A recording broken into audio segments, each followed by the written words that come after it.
man and his wife are themselves the earth from which their children grow. But this earth is made up of more than just the bodies of the parents. There are other things in it, difficult to see, with which we nourish our children. There is an inner strength and dignity and gentleness that can flow out from a woman who is happy and content with her husband. With such a quality in her, a woman can love children, all children, more warmly, more freely. De cuántas hojas bordan el suelo, ya de los lirios. The children who are raised in an atmosphere in which there is love flourish and are fortified by it. Verde palmar, ya del soberbio verde palmar.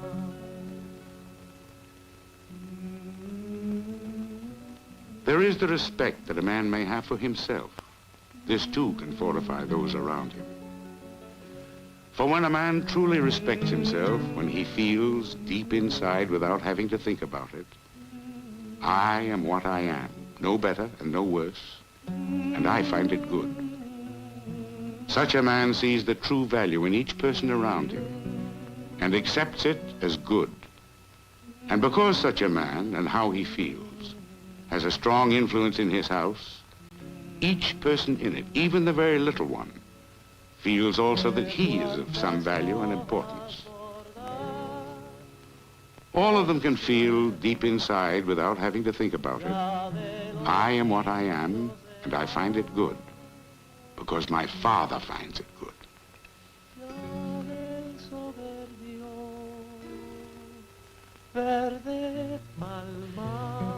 The man who understands trees or children can be firm, but he can also be patient and gentle. When a young child is old enough to dig holes, it is useless for a father to get angry and say, don't dig. He would not say to a tree, don't grow. A wise parent understands that playing is part of the growing of a child, part of the business of learning how to be a man.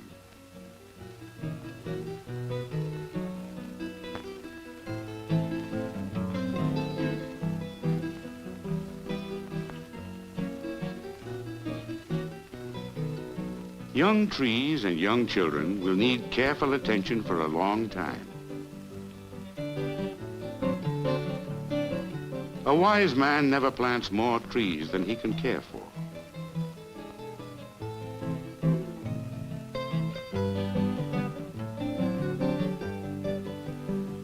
Fewer trees, well spaced, properly cultivated, will grow better than many trees planted too close together.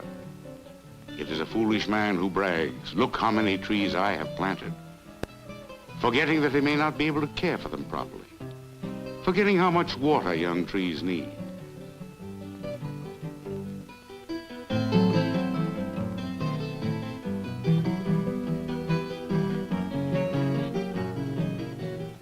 The care of boys and girls continues even when they are almost fully grown. It is a different kind of care when the child is older, a kind of care that can help a girl like Petra in her effort to think and feel and act by herself, more grown up.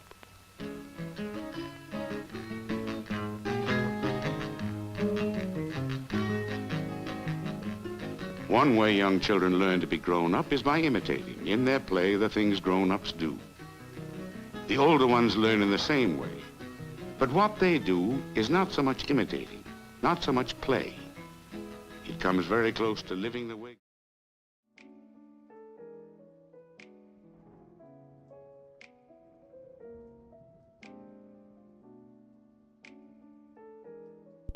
Hello. Oh, shit. I haven't done that yet. I need to put that away.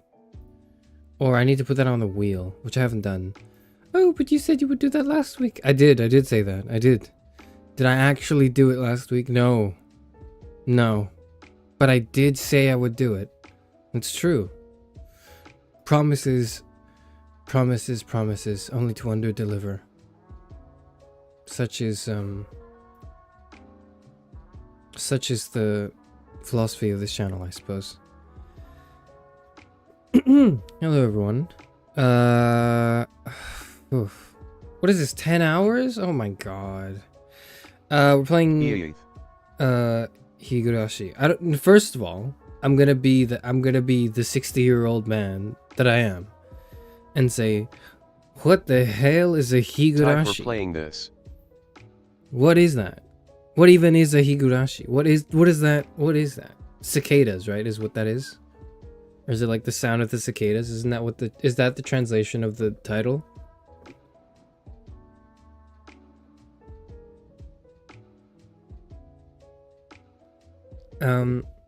Let's see.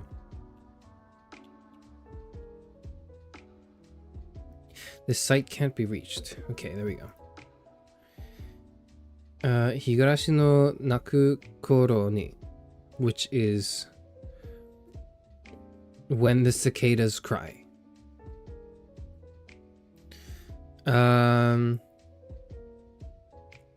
This was also a TV series, an anime in 2006. I know nothing about it. The story of a group of young friends and the mysterious events that occur in the rural village of Hinamizawa. I don't know what that is. Nihongo Jozu? What do you mean? Isn't this just one of those Chinese cartoons? What the hell? Like I googled this. I went and googled this and I wanted to look for images for the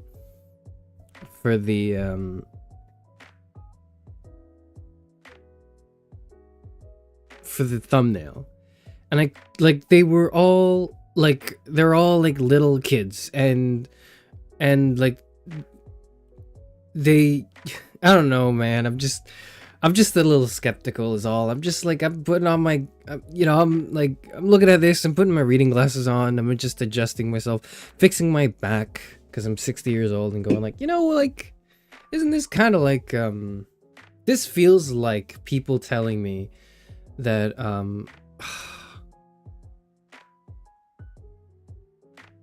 what's that show that series with the opening that's like the circulation something Renai circulation, I think.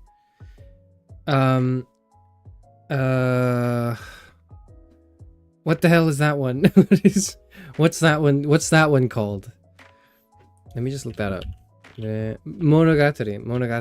Isn't this kind of like when people tell me the Monogatari series is good? There's a mod to switch between the art styles and other quality of lives like voice acting. I like the funky art though. Okay, so I'm going to keep the art styles as is because I'm gonna play the original version of it. Yeah. So no, okay, it's different. Completely different. Okay, because Monogatari is like, I'm not saying like, my friends are like, Monogatari is really good, you should watch it. I go, okay, and then I go into it and it's like children. I think I don't want to watch this. I don't if you just get over the weird stuff they do with the children, then it's really good. But it's like, my problem is, my fatal flaw, my Achilles heel, if you will, is I can't really watch something where like there's where children are weird. Okay, was made by the same studio. Are they? I did not know that. That's interesting. That's where I am. That's where I'm at. Okay, that's my Achilles heel. Okay, you'll have to forgive me. My power level is not strong enough. I don't have enough aura. Whatever the hell the kids say. Okay, I just can't. It's difficult. This is why I can't really enjoy what's the anime that has like the isekai, the first isekai, the first isekai.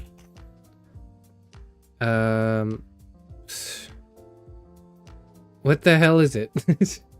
It's the one that got an adaptation fairly recently. The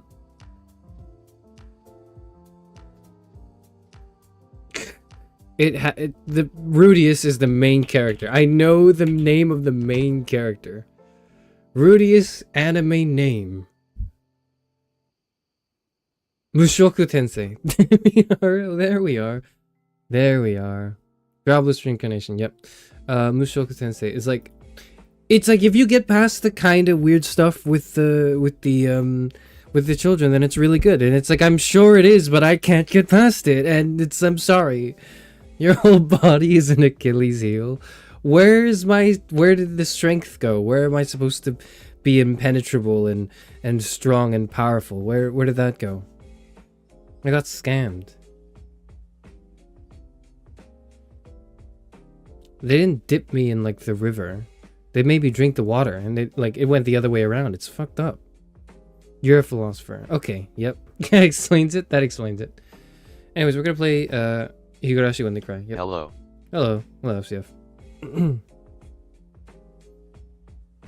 Impenetrability was given away in exchange for the philosophy degree. I want it back. Fuck the philosophy degree. I want it back. I want to be like impenetrable. Okay.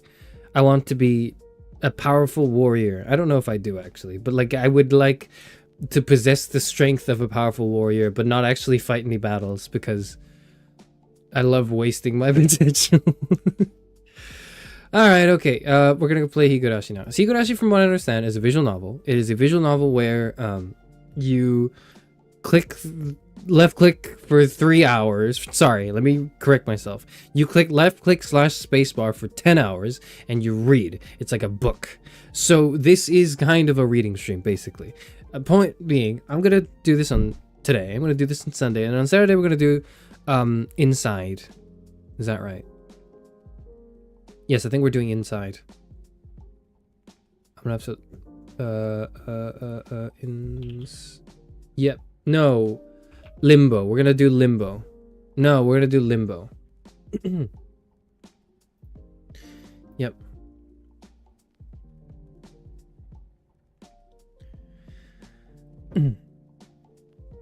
Obsessed with the idea of calling a visual novel stream a reading stream, but like it is. I've played 12 hours of the other thing. What the hell was that? Kata wa Shoujo. That one. And it was really good, but like man, that was like 12 hours. Are you gonna play Fragile Reflection? Not today, but in general. Are you giving me a recommendation? All right. What's this? A young woman returns back to her home in a rural Japanese village, but something's very wrong. Find items, solve puzzles, fight monsters, and traverse between dimensions. Help Kario Ito reveal hidden mysteries and stay alive in this retro-styled survival horror. There are 31 reviews. Oh shit, this came out like last month. Am I gonna play this? I didn't know it existed. Thank you for suggesting it, I suppose. It's like $10, so I don't know, maybe.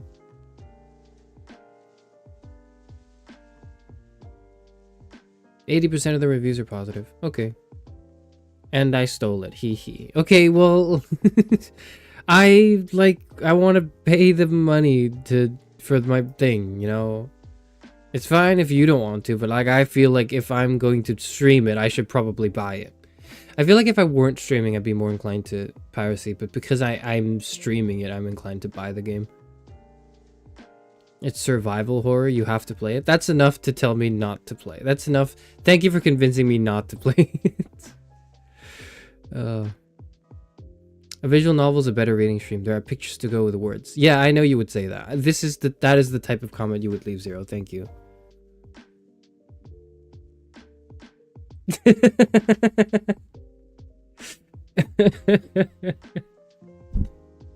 Alright. Higurashi When They Cry, Chapter 1, Onikakushi. I played 5 minutes. It's not that scary. You played 5 minutes and you're asking me to play the game. I'm not saying you need to vet every game you recommend to me, but like if you're gonna recommend me something, could you at least make sure you really mean the recommendation? Yeah. Who needs morals? You're a philosopher. No, it's not morals. It's okay. You know what? I'm sorry. I gotta do this. I gotta do this right now. I gotta do this right now. Before like I forget. But like, it's not morals that I worry about. Okay, like that's not actually the issue. Like I don't actually care about the morals of it. I care about the optics. Like, do you understand that like I need to curate my Shit, let me think of the worst, most annoying words to ever grace my mouth. Did you know that I have to curate my social media brand, my personal brand image, social media presence algorithm, conversion rate, advertiser friendly, this stream was sponsored by Better Gelp. Like, do you understand? Like, I need to do that. And this, if I pirate the games I stream, it's gonna make that look. I'm gonna look worse. So I need to buy them. There's no morality. This isn't why I'm doing it. I'm doing it because it looks better for me to do that. Okay.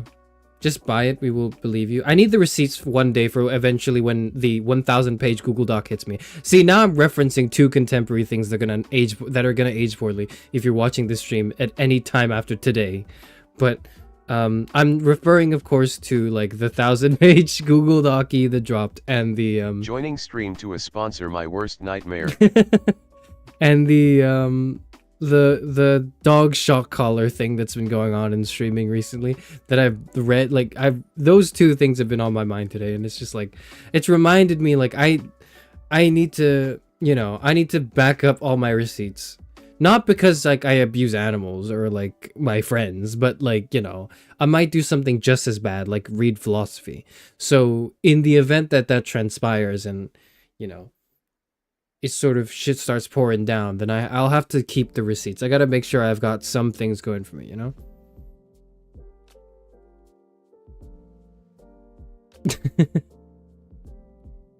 You have 0 social media presence.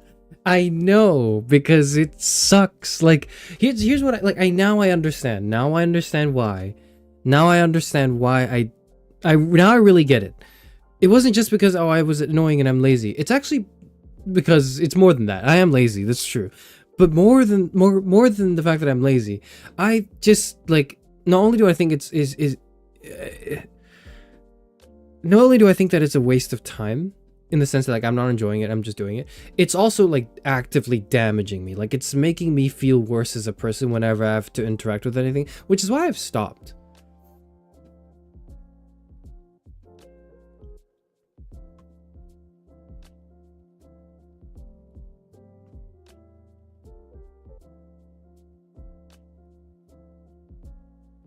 I will make the 2,000 page Google Doc for you just to get it out of the way. It's 2,000 pages of like screenshots. It's got to be like it's just page after page of just screenshots with no bearing on the actual like thing. Like the Google Doc should be like Charis Euphranor is I don't know, something really bad, super problematic, and then all the 2,000 pages should just be the times I've been mean, like in Discord or like on stream, where I've just been like, no, I don't care for your opinion. And it should have nothing to do with the accusations. That's what it should be. You should watch Spree. What is that? Is that a film? That's a film you guys watched, right? That you enjoyed.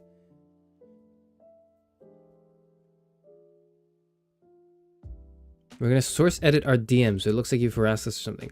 The reason why that would never work is because I never message first. Like, unless I'm collabing with someone, I have never messaged anyone first. I've received DMs and I've responded in kind. I have never actually initiated a conversation with someone. Not because, like, I think there's anything morally wrong with initiating a conversation. It's just kind of weird and I don't want to do it. I'm seeing some requests that I'm going to continue ignoring. I don't believe you. It's okay. Nobody will when the 3,000 page Google Doc drops. And my, like, dog gets hit by my shock collar or something. Like, why would you do that, man? Like, what the fuck? That's crazy. Okay. I know, I'm mentioning this now. I gotta cover my ass right now, right? I don't know what's true. We do not have conclusive evidence supporting any of those things, accusations levied towards a certain streaming personality. All I'm saying is I just don't think what he does in general is healthy, is very healthy for the mind, body, and soul. I think there is a space for that, and someone should do something like it. But I think he's too far into. I think he's just got to live life a little bit more outside of the things he does. But, you know, maybe that's just me. And so that's like, it's a very light critique. But now if there's actual serious critique to levy against him, then I can just ride that as well. You're not going to play Fragile Reflection? I don't know if I want to. There's too many games. I'll keep it in mind.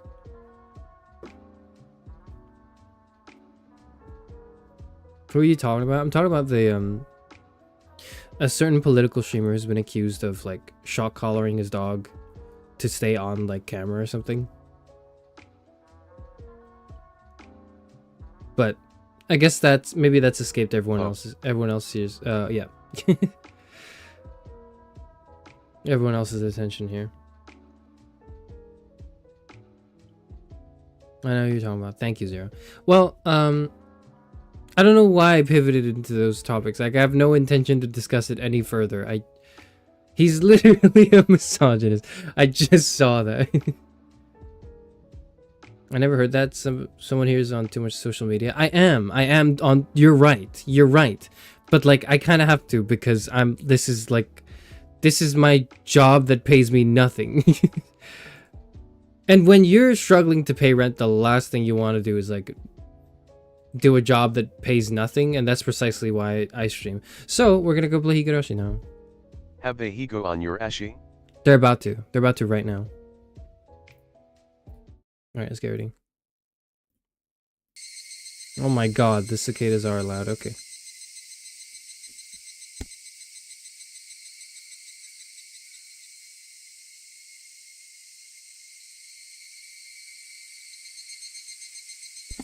I don't know what to expect. I think this will probably... Okay, nothing about this game is promising to me so far, except the fact that people say it's good. If people didn't all say you should play, oh my god, it's so good. If people didn't do that, I would not ever consider picking this game up.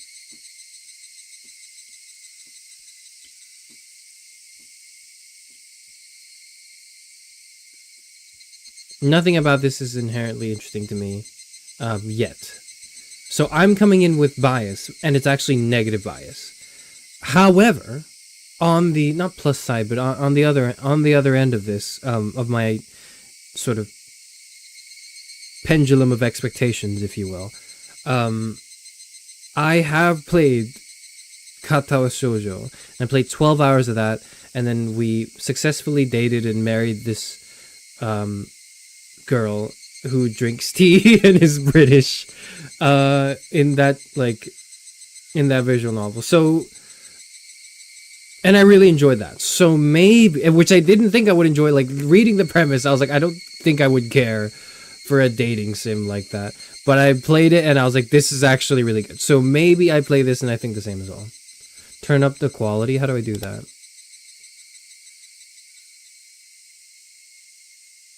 Message speed, auto mode message speed, auto mode advanced speed, text box transparency, BGM volume. Okay. That's part of the BGM, okay.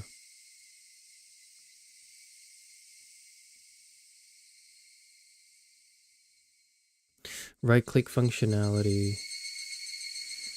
Display confirmation boxes, character sprites, updated original. Oh, it's got updated. It's there. Hold on, you can't see that. Uh-oh. Hold on.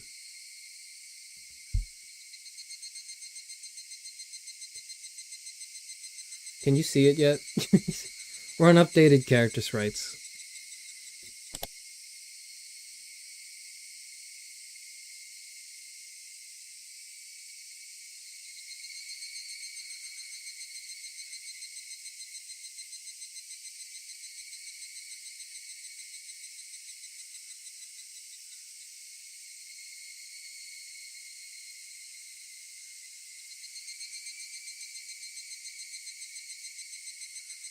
Oh, that was for Tara. Okay, never mind. I can't see. I can't read. I can't read. I can't read. Okay, let's start. Speaking of reading, let's start 10 hours of reading. I'm gonna try to do half the game today and half the game on Sunday. If I can't do that, then I'll just do like another stream, I don't know, on Monday or something, finishing it off. But let's see. Let's not waste any more time than we already have. The moment I clicked start, I saw my concurrent viewer count drop in half. It's crazy.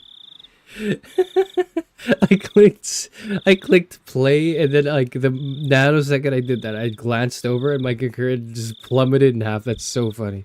Welcome to the world of Higurashi when they cry. The only Kakushi arc will be the opening inviting you into this world. Don't play tough. Please just enjoy life in Hinamizawa to the fullest. The difficulty is extremely high, but I hope you will enjoy the reward. The difficulty is high? This is a visual novel. Okay, if they're gonna make me, like, parry against 3 gorillas, or play on 50 fear, I'll be fine. Because, you know, as you may be well aware and familiar, I'm just a god gamer like that. Or if they made me do the whole Shadow of the Erd Tree DLC, we could do that too.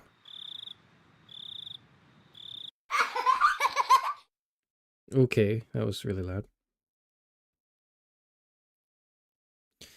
Please do not lament, I will forgive you even if the world will not forgive you. Please do not lament, I will forgive you even if you will not forgive the world. So please tell me, what will it take for you to forgive me? Frederica Bernkastel.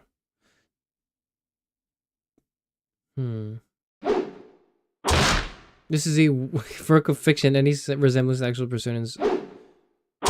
Okay, alright, this is... We're off to a wonderful start. What the hell? Okay. If I was going to be ripped apart anyways, having my body ripped apart would have been far better. I trusted her. I can't take this sound effect seriously. I still trust her, even in this very moment I trust her. I'm starting to realize. I only wanted to trust her because I refused to accept the truth. It was as if I was trying to convince myself in such a silly sobbing voice, and those tears making a mess of my face. That mechanical, repetitious sound finally stilled, and everything fell silent. Only the cry of the cicadas remained, annoyingly loud. And yet, I felt as if I could still hear her voice. Is the volume okay? Volume check. But that's not possible. She's no longer speaking.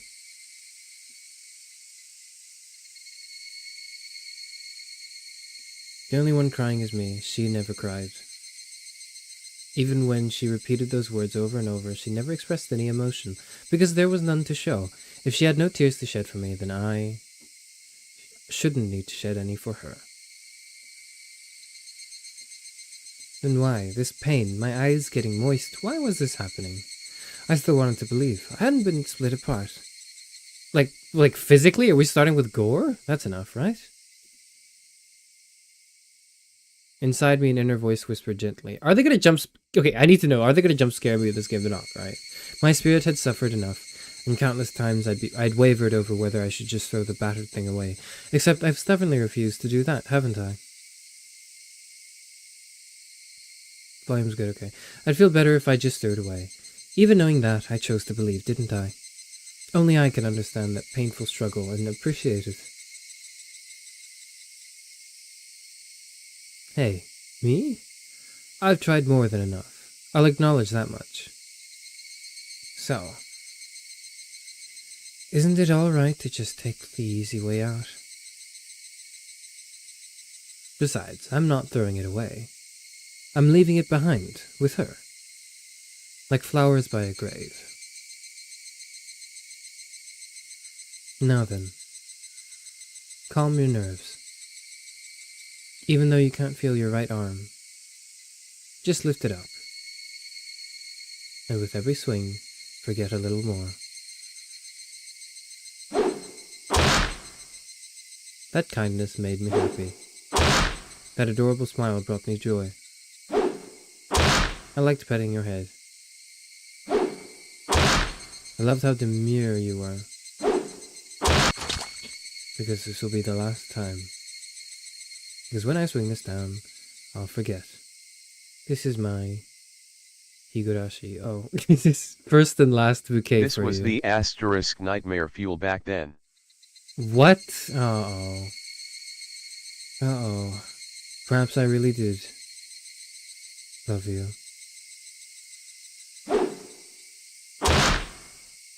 Are they gonna show anything I can't show on YouTube? It's not that bad. Okay, are they gonna show anything? Somebody's been apologizing for a while now.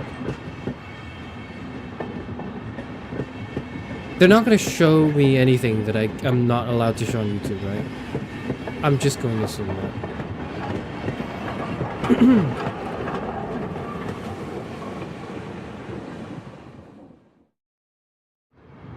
I wonder what she's apologizing for. Felt wrong to eavesdrop, so I tried to ignore it.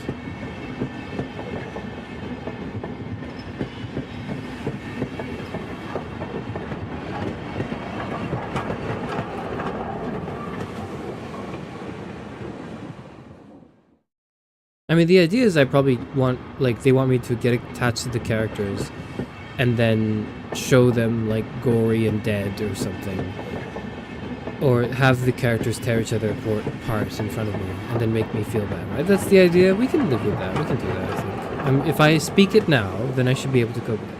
I needed to click space, sorry. I clicked space and that... Never mind. I thought space was continue on the dialogue and it just hit the text. Okay, sorry. It had been a while since I'd last went to the city. I only returned to attend the funeral of a relative. Even though I'd lived there until last month, I found the bustle of the city to be overwhelming. Those skyscrapers and the multi-lane roads.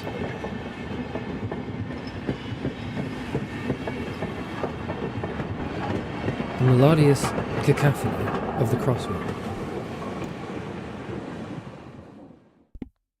Excuse me, I must apologize if my reading's a bit slow today. I'm like coughing in between like the reading because I'm still kind of sick, but whatever. Even the campaign speeches blaring in front of the station felt nostalgic. The place where I live now isn't nearly as lively. There's only the chirping of locusts and the babbling of brooks, and the cry of the Higurashi, the evening cicadas.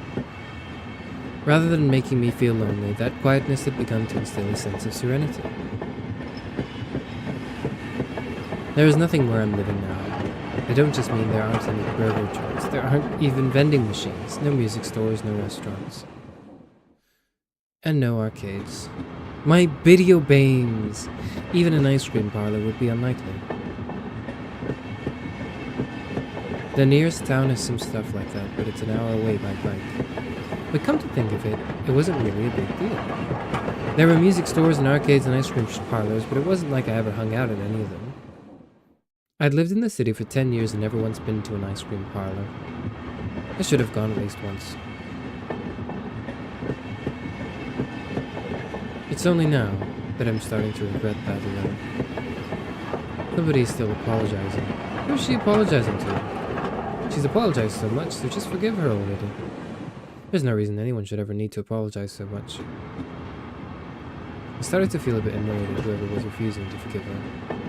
This is like what it's supposed to look like, right? Like there aren't supposed to be images right now, right? No matter how bad the mistake, there's nothing that can't be forgiven. There's no such thing as an irreparable mistake. You just need to be more careful next time. She's still apologizing even now. Then has she really done something that can't be fixed? I have no idea what she's done, but if it can't be fixed, then that's all the more reason to forgive her. No matter how much she apologizes, nothing will change. But even so, she keeps apologizing in such a heartbreaking voice. Hey you, the one she's apologizing to, why don't you just go ahead and forgive her? She's apologizing in such a pathetic voice. Keiichi, we're almost there, wake up. I was finally roused from my nap by my father's prodding. Can't hear you that well? Shit, sorry. Volume's a little too loud. Okay.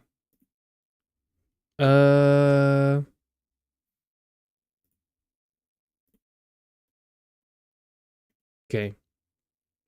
Is my volume not enough? I think my volume should be fine. My volume should be okay. It's probably the cicadas or whatever that are a bit too loud.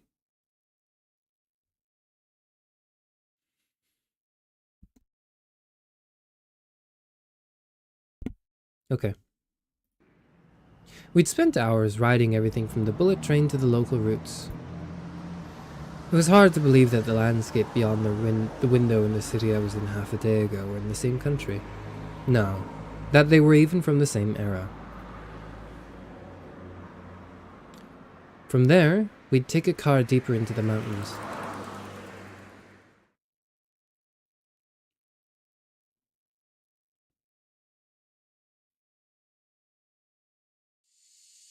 Past where the dense forest encroaching on the mountain road suddenly opened up.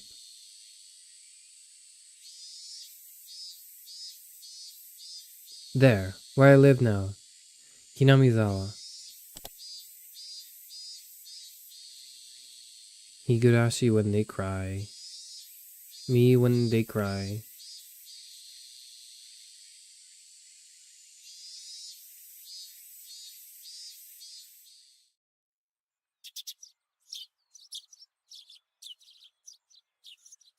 Even though we were approaching summer, the morning air still had a frigid bite, although in exchange you could fill your lungs up with crisp, clean air. Flipping open the window, I was greeted with a verdant expanse, but nothing but trees. The neighbouring house was far away on the other side, so I was probably the only one enjoying that view and that air. I filled my lungs with another deep breath. Since I started living in Hinamizawa, I learned that even air had its own taste. I quickly finished getting ready for school, then headed downstairs for breakfast. My mother was the only one there, and my father was nowhere to be seen. He was probably up working until the early morning. They're not gonna trick me with this, like, they're not gonna trick me with this happy music.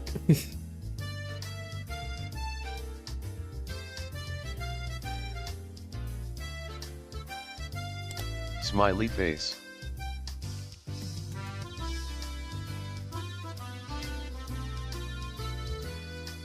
Dad had a rather unconventional job as a painter. It's such a laid-back profession. Get up when you want, sleep when you want, and work when you want. I was so jealous of that easygoing lifestyle.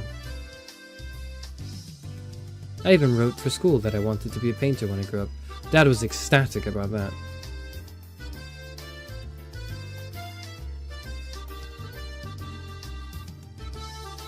It was just because it looked easy. I'd never tell him that, though.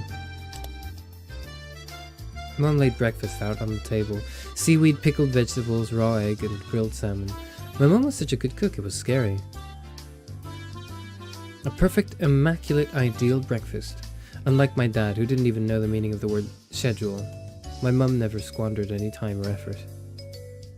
She hummed a little tune as she brought over the miso soup. It seemed like she was in a good mood today. I'm so happy you've been waking up early since we moved here, Keiichi. Keiichi, if I don't wake up early, I won't have time to eat breakfast. I thought I was being cute, responding with a wisecrack after being praised for being good. Full bowl of rice? Or will half be enough? Pile it on. First, I savoured the steaming hot rice with the seaweed. After that, I covered it with the egg. Between bites of rice, I enjoyed the crunch of the pickles. Not bad at all. Excellent, as usual. Watching me clean my plate, Mom gave me a warm smile. I'm so happy you haven't skipped breakfast ever, Keiichi. Why is the auto sometimes just a bit too quick? So happy you haven't skipped breakfast ever since we moved here, Keiichi. I was not a morning person when we lived in the city. I slept right until the last minute before school and rarely ate breakfast. Boycotting the breakfast Mom made me each morning, that was probably the only way I could protest being forced to attend cram school. I guess that was what you'd call my rebellious phase. So I'm like an adult now, right? I wouldn't so much as look at the breakfast she woke up early every day to make. If I could go back in time, I'd slap myself. True. Mindful of the time, Mom rushed me along with a wide grin. Isn't it about time to meet up with Reina-chan? Hurry, hurry. Mom really seemed to enjoy the fact that her son was going to school with a girl. No, I'm a teenager? Okay, never mind. Dana is one of my classmates. She really loves looking after people, coming to meet me every day without fail. Is that the person we're gonna kill? The way I looked at it, a guy my age walking to school with a girl was just lame. But well, keeping a classmate waiting for me every day wouldn't be so very considerate. Seriously though, how long does Rena wait there for me every morning? You are not lame if you're a teenager walking to school with someone of like... If you're, you know... like that... I can't think of how that would be lame. If you're like a teenage boy, you're like 15, you're going to school, and you've got like a girl walking with you. That is like the least lame thing. Just think of the cooties. Yeah, but you're like 15, you're not 5. Girls are gross? Fair enough. Into the Google Docu that goes. Alright, anyways. Taking one last gulp of miso soup, I raced for the door. Please thank Diana-chan for the pickles. Come to think of it, those pickles weren't store-bought, were they? If I'd known that, I would have savored them a bit more. Morning. Did we see the girl yet? Ooh. Keiichi-kun. Ohayo. Her cheerful greeting was as fresh as the morning itself. You're always so early. You should try sleeping in sometime. If I sleep in, I'll keep you waiting. She's so conscientious and such a good person. If that ever happens, I'll just leave you behind. Keiichi-kun, you're so cold. I wait for you all the time. I'll leave you in the dust. Without looking back.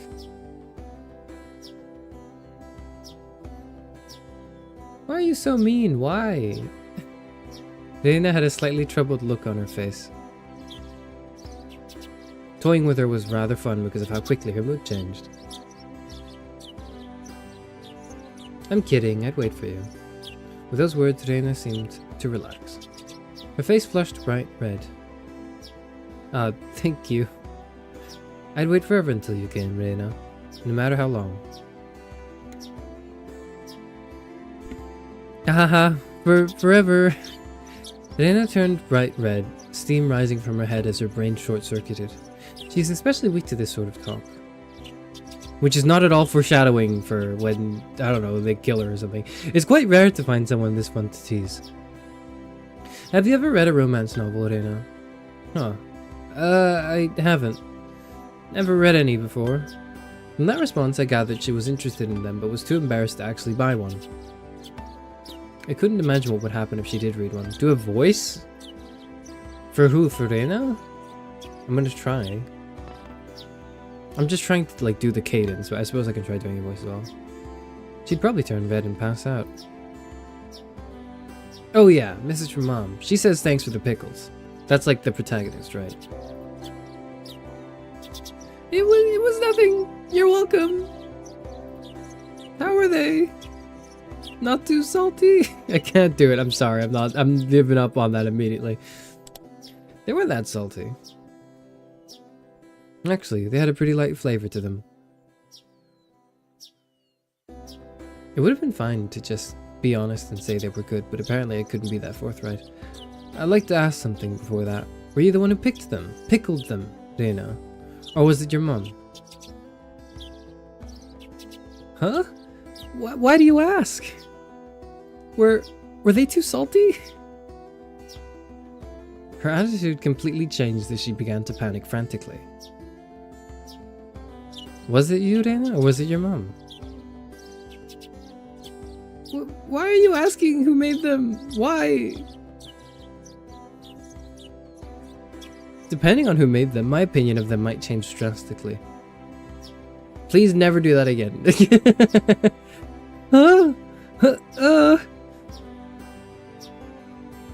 She counted frantically on her fingers, trying to remember the amount of salt she'd used to pickle them. It wasn't like I was trying to tease her, but I couldn't stop myself. Guys who take pleasure in this kind of thing are probably the worst. Guys like me. Reina nervously opened and closed her mouth over and over, trying to muster a response. It was me. Delicious. Huh? Pretty good, just like the last ones. They went perfectly with the rice. Her face went bright red again. She was completely spacing out. It truly was a lot of fun to tease her. I pray that Reina never gets taken advantage of by some lowlife. Keep at it, Reina. I'll train you until you handle it like the average person. Or so I decided for myself. Let's go! If we keep Mion waiting, we'll never hear the end of it. Seeing as she just keeps racing out otherwise, I called Reina back to reality so we could make our way to school. This strange, easily flustered girl is Reina Ryugu. I've only known her for about a month, but I've come to realize... What did I come to realize? Hold on, I needed to realize something. I've come to realize it's not just her name that's strange. Mi-chan! Ohayo! Coming up to the next rendezvous point, we saw another person waiting for us. Noticing us, she waved. Ah, finally, you two are late. Usually you're the one who's late. In sharp contrast to the diligent Reina, this one marched to the beat of her own drum. She's Mion Sonozaki. For what it's worth, she's our senior and head of the class. Morning, Reina. And it's been a while, Kei-chan. How many years? I was only off 2 days. You don't say. You were so much cuter back then. Stop saying that to me. I hate that. Mion's gaze started at my chest, then dropped straight down, focusing on the point between my legs. So she was saying it was my crotch that was cuter back then. Why? This is harassment. Before you ask, just to be clear, I've never actually tried to show it to her, okay? I've grown quite split. This is like, I can't be seen playing this game, man. I can't be seen doing this. I'm a grown 60-year-old man. Like, I can't do this. Let's continue. You'd be surprised. Not only is he bigger, but he has a little mustache now. Being so engorged with energy every morning is quite a problem, though. I'll introduce you next time, so be sure to greet him properly. Don't say next time, right now it's just fine. How about letting the little guy get a breath of fresh morning air?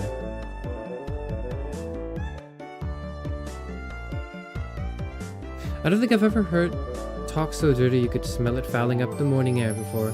Mion sure does act like an old man sometimes. Not like my type of old man, but whatever. Gotcha, time for the big reveal. Hope you don't regret it. As my hand reached for my fly, Reina began to ramble in a near panic, and so did I, because I'm streaming this. This is not... By the way, Ryugu is a weird name because of it being the castle from a famous Japanese fairy tale. It'd be like someone's surname being Neverland or something.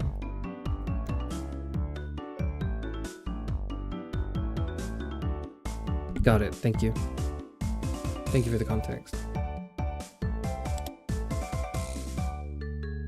Oi, what are you talking about? What are you talking about? What are you talking about? Hello indeed. Hello. Red-faced and flustered, Reina tried to play dumb, but it was obvious she knew exactly what we were talking about, and I don't want to. Hello, Blitzer. Can we argue with you on various topics? You can, but not today, I'm sorry, because today we're doing a stream. Today we're playing Higurashi When They Cry, and there's going to be a lot of reading, so I'm not going to be able to focus on what you say, or for my own arguments. It's mainly just going to be reading this visual novel. So if you want to argue, we can do that on, like, I don't know, maybe when we play inside on Saturday, if you'd like, but now is not a good time, I apologize. She's the goat. This person who's harassing me right now? Okay, whatever.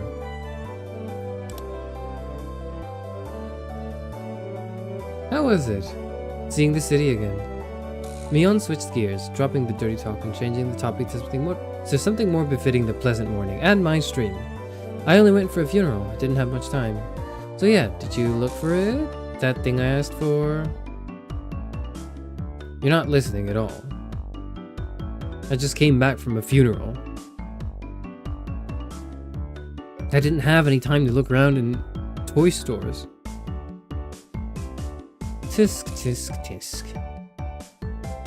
Toy stores and hobby shops are completely different, you know? What is she looking for, like a Pokemon card?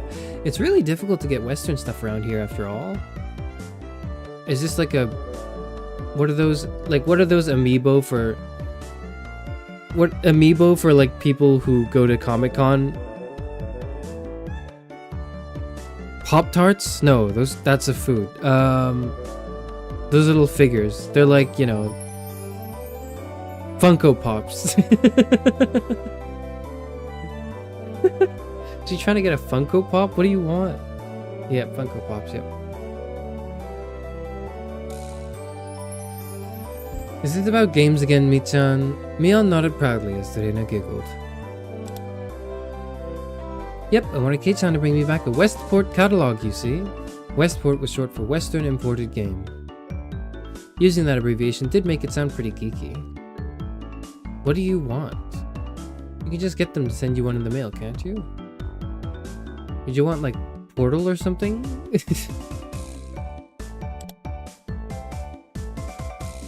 Well, I guess I have to now. I'm going to go get another game full of hot action. This time, I'd like a game that's easy to understand. The raisin, the sweeter the fruit. True. Mion is a board and card game enthusiast, and I hear she's collected quite a lot of different ones. According to Reina, Mion's room has kind of become a museum for domestic. If there's a game you'd think I'd understand, let me play too. A museum for domestic and foreign games, okay.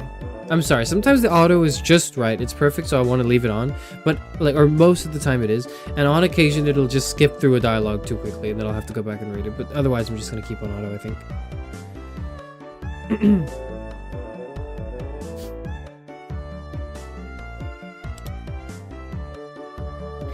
Of course! If Kei-chan is up for it, I should warn you though, we're pretty tough. Just what I want. I play all sorts of games. I don't intend to lose. I almost forgot that we're playing, like... They're really good at making me forget that there's some sort of sinister underpinning. Whoa, then we'll let you in the group? We'll let you in the group this time, I guess.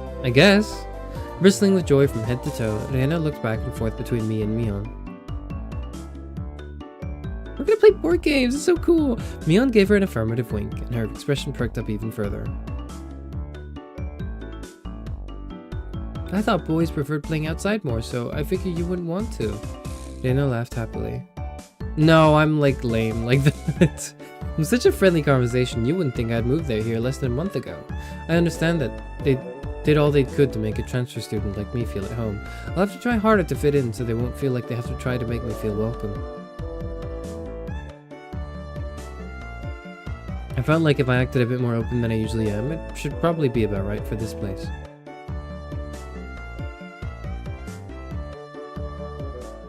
When will they cry? I don't know. It's like the beginning of Doki Doki. It is a bit like that.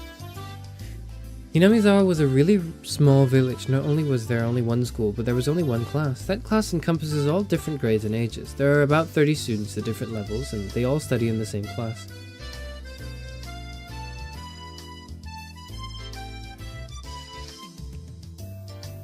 Okay, I need to ask this now. If I play this for about 3 hours today,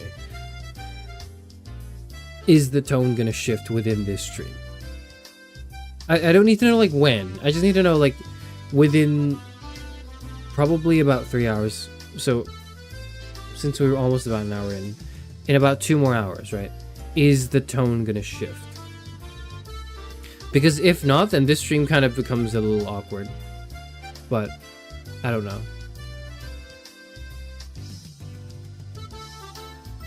I mean, regardless, I'm going to play it anyways, but yeah. I'm told that long ago there used to be a bigger school building and they had actual separate classes. However, it seems something happened that made it become a single class and now it stayed that way out of tradition. Something happened? It's a bit ominous, isn't it? Don't know, I'm not familiar with Higurashi. Okay, someone who's familiar with Higurashi, please help. Thank you. Just say like yes or no. Like, will I see the other, you know, will I see more of it, or is it just gonna be this for like 3 hours? Or for the next 2 hours? I was shocked at first, but humans adapt pretty quickly. I've already gotten quite used to it. The sound of children playing started right from the morning. It was such a lively mood, it felt more like a kindergarten than a proper school. Not that that was a bad thing. No, the anime and nothing else. Okay, never mind then. Mion, who had been walking in front of us up until then, suddenly let me take the lead. Right in front of the classroom door. So I was meant to slide the door open and enter the room first. Heh. Too bad, I wasn't gonna fall for that again. To think you'd give up the lead here. You meant for this to be a test of my skills. My gamer skills. Mion chuckled with a haughty smirk on her face. What is it, you guys? Step back, Reina. It's dangerous. She's here.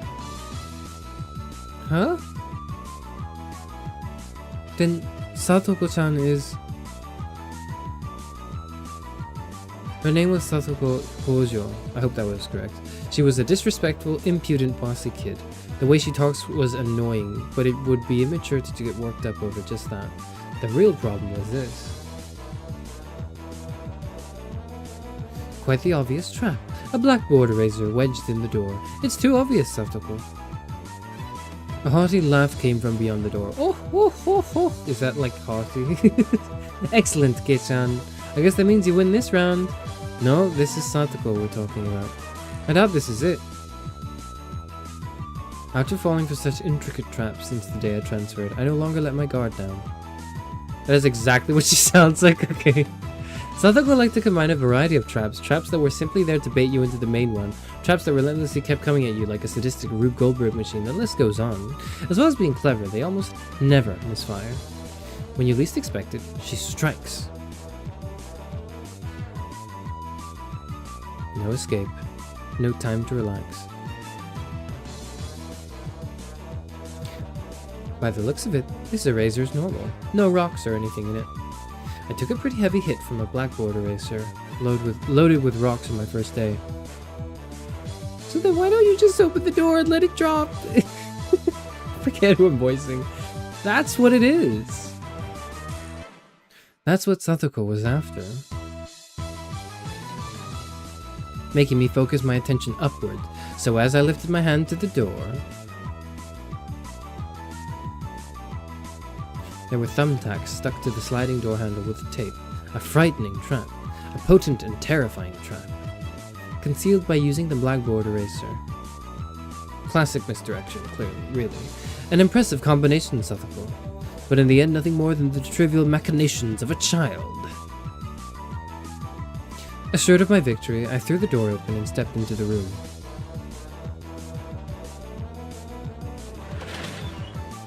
I felt something strange in my ankle. It was similar to the sensation of a jump rope catching on my leg. By the time I realized she had me, hook, line, and sinker, it was already too late. I began to fall in an almost picturesque manner. Kei-chan, watch out! Instinctively reaching out to Mion's shrill warning, I twisted my body in midair before I landed on the floor.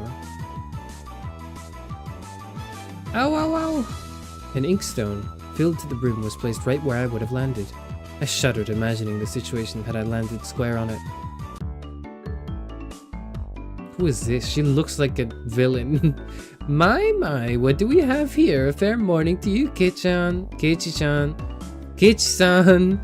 Aren't we a lively one this morning? Still sprawled in an awkward position, I was greeted by a mocking voice. That was a step up from your usual trap, Satoko. I haven't the faintest idea what you mean. You're quite unlucky this morning. Because she has red eyes? No, because she has red eyes and, like, she looks evil.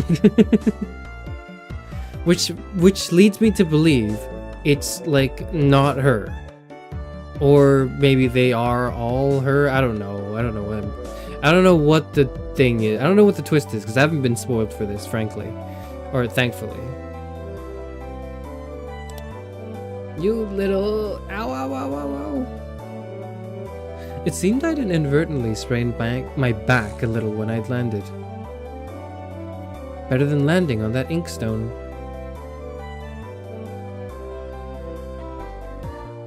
Who is this? A small hand gently rubbed my head. Pain, pain, go away. The small, dainty hand continued to gently stroke my head. You didn't sprain your back or anything, did you? Why are they all like other girls? Like, where are the boys? Where are the other boys? Where are my...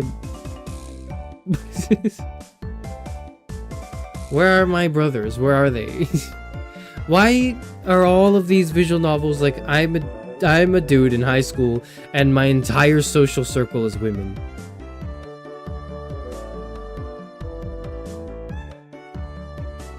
Me when Genshin.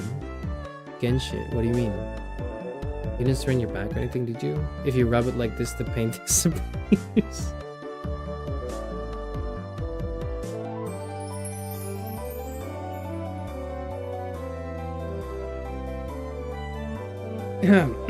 Okay, let's continue. I thought about asking how rubbing my head would help my back, but I didn't. It's not so much about what you actually do. Your hate for it's women the thought that one-day counts. pensive face. I don't hate women. It's just it's a little unrealistic for me to for my entire social circle to just be women, who I believe back in the day at least were they're designed to be like whatever. Like they look like visual novel love interests. Okay, that's all I'm saying. That just I don't know. I'm 60 years old, man. I'm tired. Anyways. Yay, Rika-chan! Ohayo! Morning to you, Rina. A good morning to all. Rika-chan greeted each of us with an adorable little bow. It was infectious. Reina, Mio, and I all bowed back.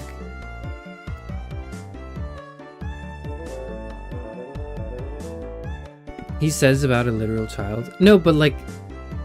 Forgive me for looking at this and comparing it to the only other thing in my head, which is like... What is it? Kata wa shoujo. And thinking like, I'm supposed to look at this and go like, wow, there's romantic subtext going on in this visual novel game where I play as this one dude surrounded by other girls. Before, you know, obviously pulling the trigger or whatever the equivalent is and then subverting my expectations, but I'm gonna wait until they do that. You're such a good kid, Rika-chan. So much better than Satoko. I glared over in her direction. Satoko was whistling while rather deliberately trying to avoid eye contact. I'm the very model of a good girl. No, a good girl wouldn't set those nasty traps. Nothing but lies and slander. Exactly, what proof? Wah! I picked up Satoko by the back of her collar. She looks like a misbehaved cat when I do this. But a cat wouldn't be setting traps. No, they would, I think. No, they'd be too lazy, never mind. She's much harder to deal with. I'm sorry. Try saying that. If you won't say it. I cocked my index finger on my thumb, letting it tremble as I brought it closer to Satoko's forehead. I'm against violence. You don't even have any proof. Just so you know, my forehead flick really hurts. It can split plywood right in half. Yee! Stop! Get away from me, you beast! Don't say that in a way people will misunderstand. A small hand tugged on the back of my shirt.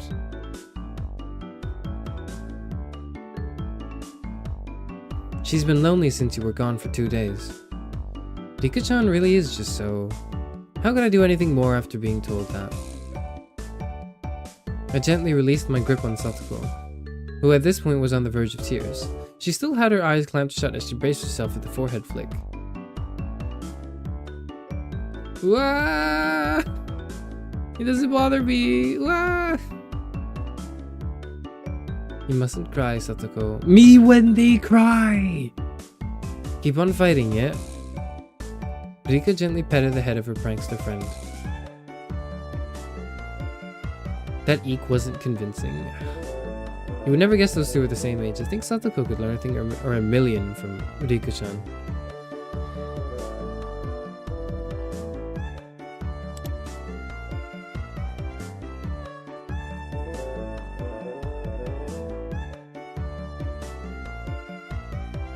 What is an eek? What's an eek sound? What is that? Because you don't actually you don't say eek. Like the same way you don't, when you sigh, you don't say sigh. You don't do that, right? You kind of like, what's the eek sound? It's like a squeak. You sound like a mouse when you say it. Eek. Stop! Get away from me, you beast! Is it not like a modifier for what you say after, or what you say during? So I could eke out. Stop! Get away from me, you beast! Like, I can't, like... Like, you know... What am I supposed to do with eek? Squeak?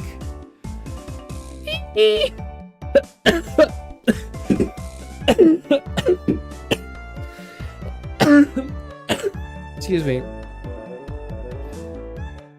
Like, but eek. Eek. Eek. I'm trying. Eek. Eek. Eek. I can't. It's. I'm gonna get a noise complaint. I do not want to get a noise complaint. Imagine you get jump scared in FNAF. That's me getting jump scared in FNAF. You sound like a door. Perfect. Stop before you hurt yourself. Okay. Yeah.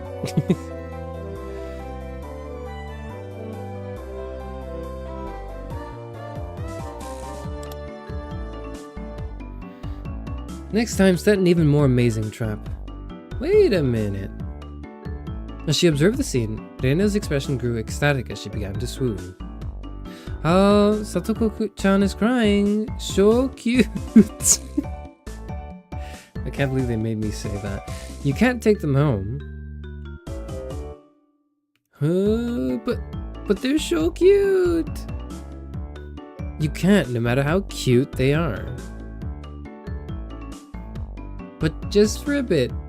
It's fine. It's fine? Reina kept a cutesy face even as she... What did she do? Reina kept a cutesy face even as outrageous ideas spewed from her mouth.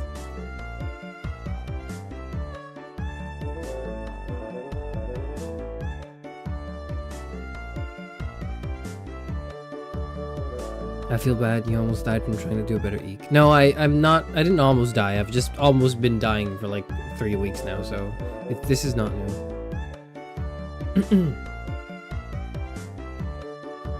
According to Mion, Reina is ridiculously cute. Ridiculously weak to cute things and always tries to take them home. Object or person. Stealing is bad, but abducting people is even worse. Give it up. Then I can just look. Just looking. That should be fine, right? Right?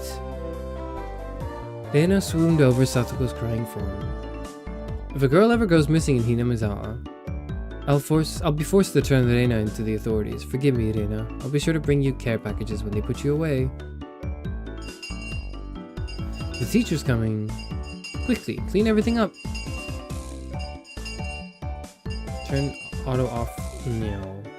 I probably should, honestly. They're playing on hard, that's why the text is fast. Okay, I'll turn it off. I'll turn off auto. Satoko, the teacher's coming quickly. Clean everything up. Clean everything up. Blah. Clean everything up. Satoko, that inkstone is yours, right? Just from Mion's single statement, the entire mood of the room shifted back to normal. Why can't I click? Hello, left click? The inkstone was bad, but the thumbtacks stuck to the door handle were an even bigger problem.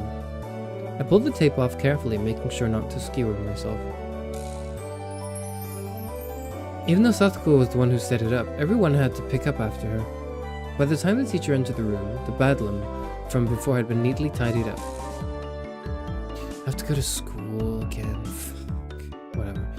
Ha ha ha! We made it in time!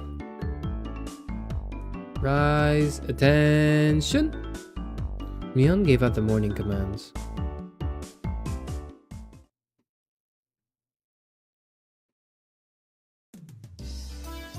It's difficult being the teacher for all these different grades in one classroom. She has to teach something different to each one, but naturally she ends up spending all her time with the younger kids. Reina and Mion, being in the highest grade in the class, end up mostly doing self-study. They even end up helping teach the younger kids, so it seems like they can never get to their own studies.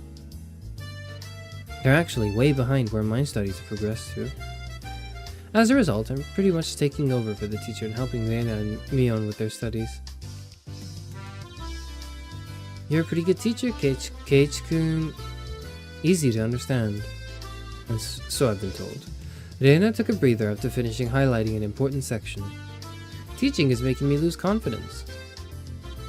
Makes me aware of how shallow my understanding of the subject is.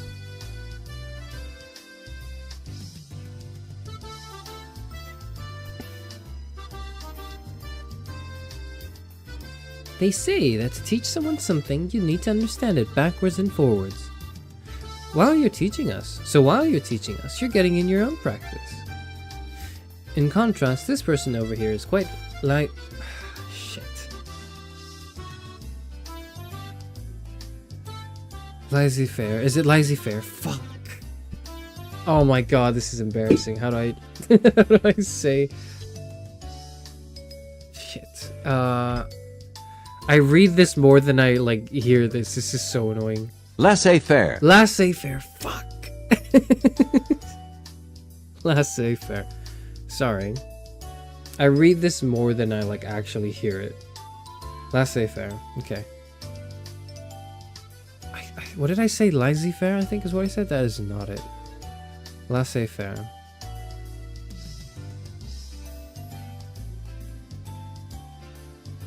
Laissez-faire, okay. For one, isn't she supposed to be in a higher grade than me?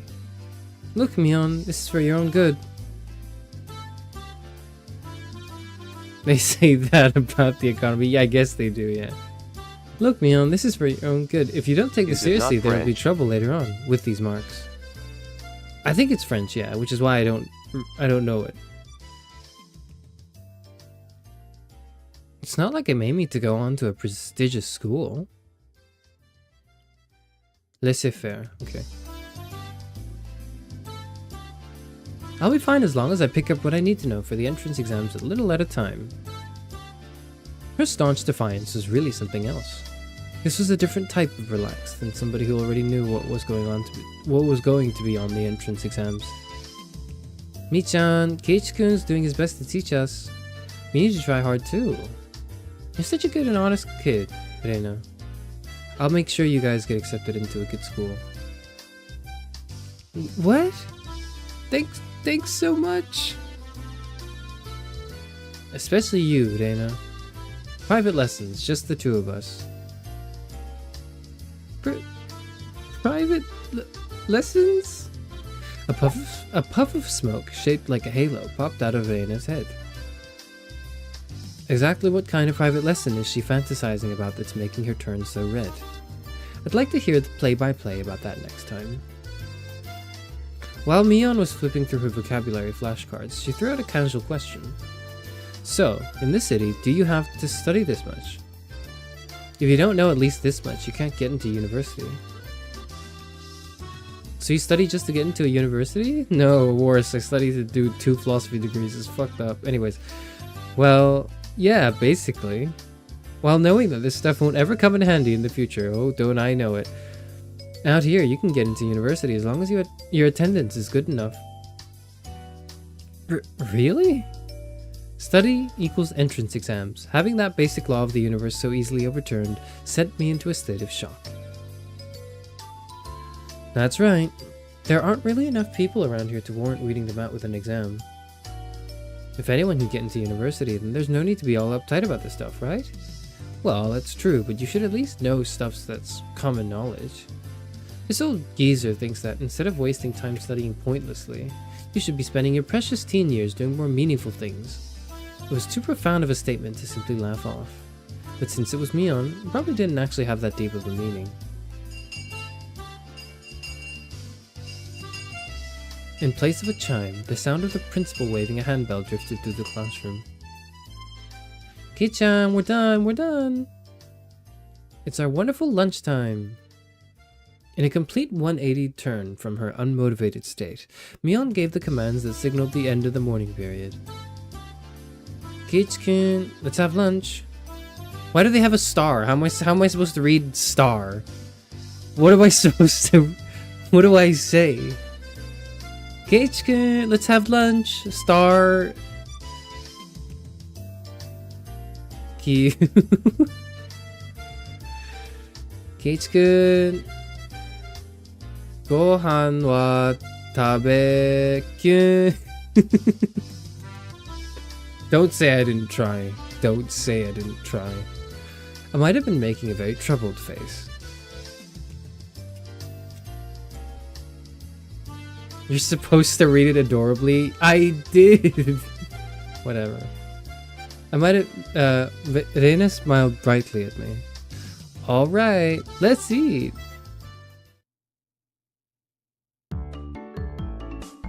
There seemed to be different cliques, even within the class. Most of them were divided up by gender and age, but our group was different. Our ages were different, and we had both boys and girls. But we weren't reserved around each other. This level of openness makes a transfer student like me pretty happy. Reina and Mion pushed their desks together so they were facing each other. At the same time, Satoko and Rika-chan were slowly lugging their desks over as well. Kei-chan, hurry, hurry.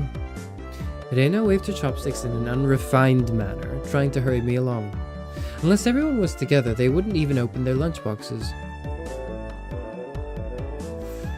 Keiichi-san's lunchbox is most assuredly filled with nothing but bread crusts, like some sort of destitute plebeian. Hold on, I gotta read that again. Keiichi-san's lunchbox is most assuredly filled with nothing but bread crusts, like some sort of destitute plebeian. How do you say, like, let's have lunch in Japanese? Isn't it like Gohan wa tabemashou? I don't know. I'm not learning a whole... It's like they got a whole other language. Fuck that. You sound like Elizabeth II. Alright.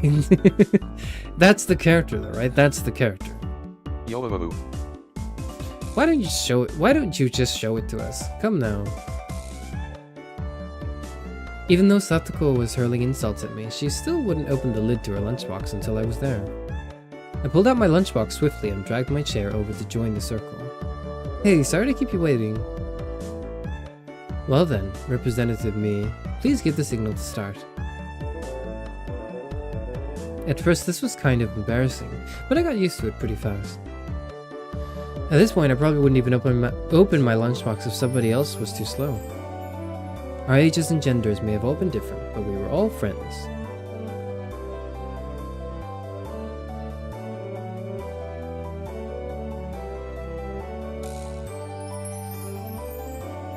Sorry, I was drinking water.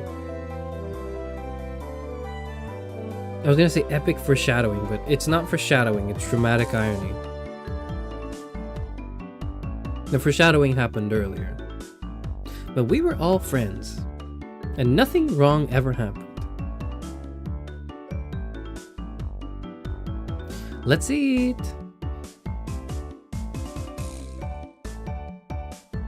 The sound of our little 5-part chorus echoed beautifully throughout the classroom. Really though, I've gotten pretty used to this group made up of all girls. Can't relate. Like the getting used to it part, but whatever. Of course there are other boys in the class, but they were a lot younger, so they were scared to approach me. That I can't relate. other people loved approaching me, especially the people who were just as lame as I was. Anyways, well, that's to be expected. Younger boys just see older boys as scary. Compare that to girls? Well, at least these girls aren't picky. We put all the side dishes in the middle where everybody was free to pick at them. I thought girls would mind sharing a meal with the guys. I was a bit flustered joining in. However, Mion noticed that and teased me quite a bit. As the fruit of my efforts? Question mark? I can now reach over and take sides from anybody's lunch. Sure thing, Grandpa. My, isn't Sir Keiichi's lunch extravagant today? My, isn't Madame Satoko's lunch extravagant as well? The stewed stuff has a nice look to it. Rather trendy. Buying into the fight that Satoko was starting, our chopsticks locked in a cross-counter, stabbing into each other's lunch. My, how delicious. Oh, this taro is so good. The stewed stuff is good too, even cold. After seeing my happy face, Rika-chan's expression broke into a little smile.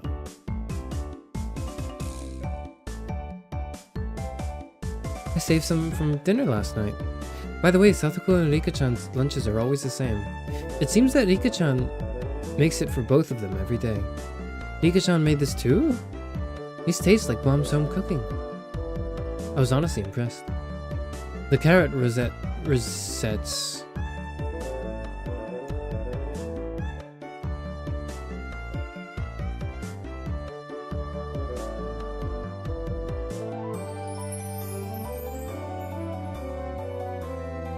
Rosette.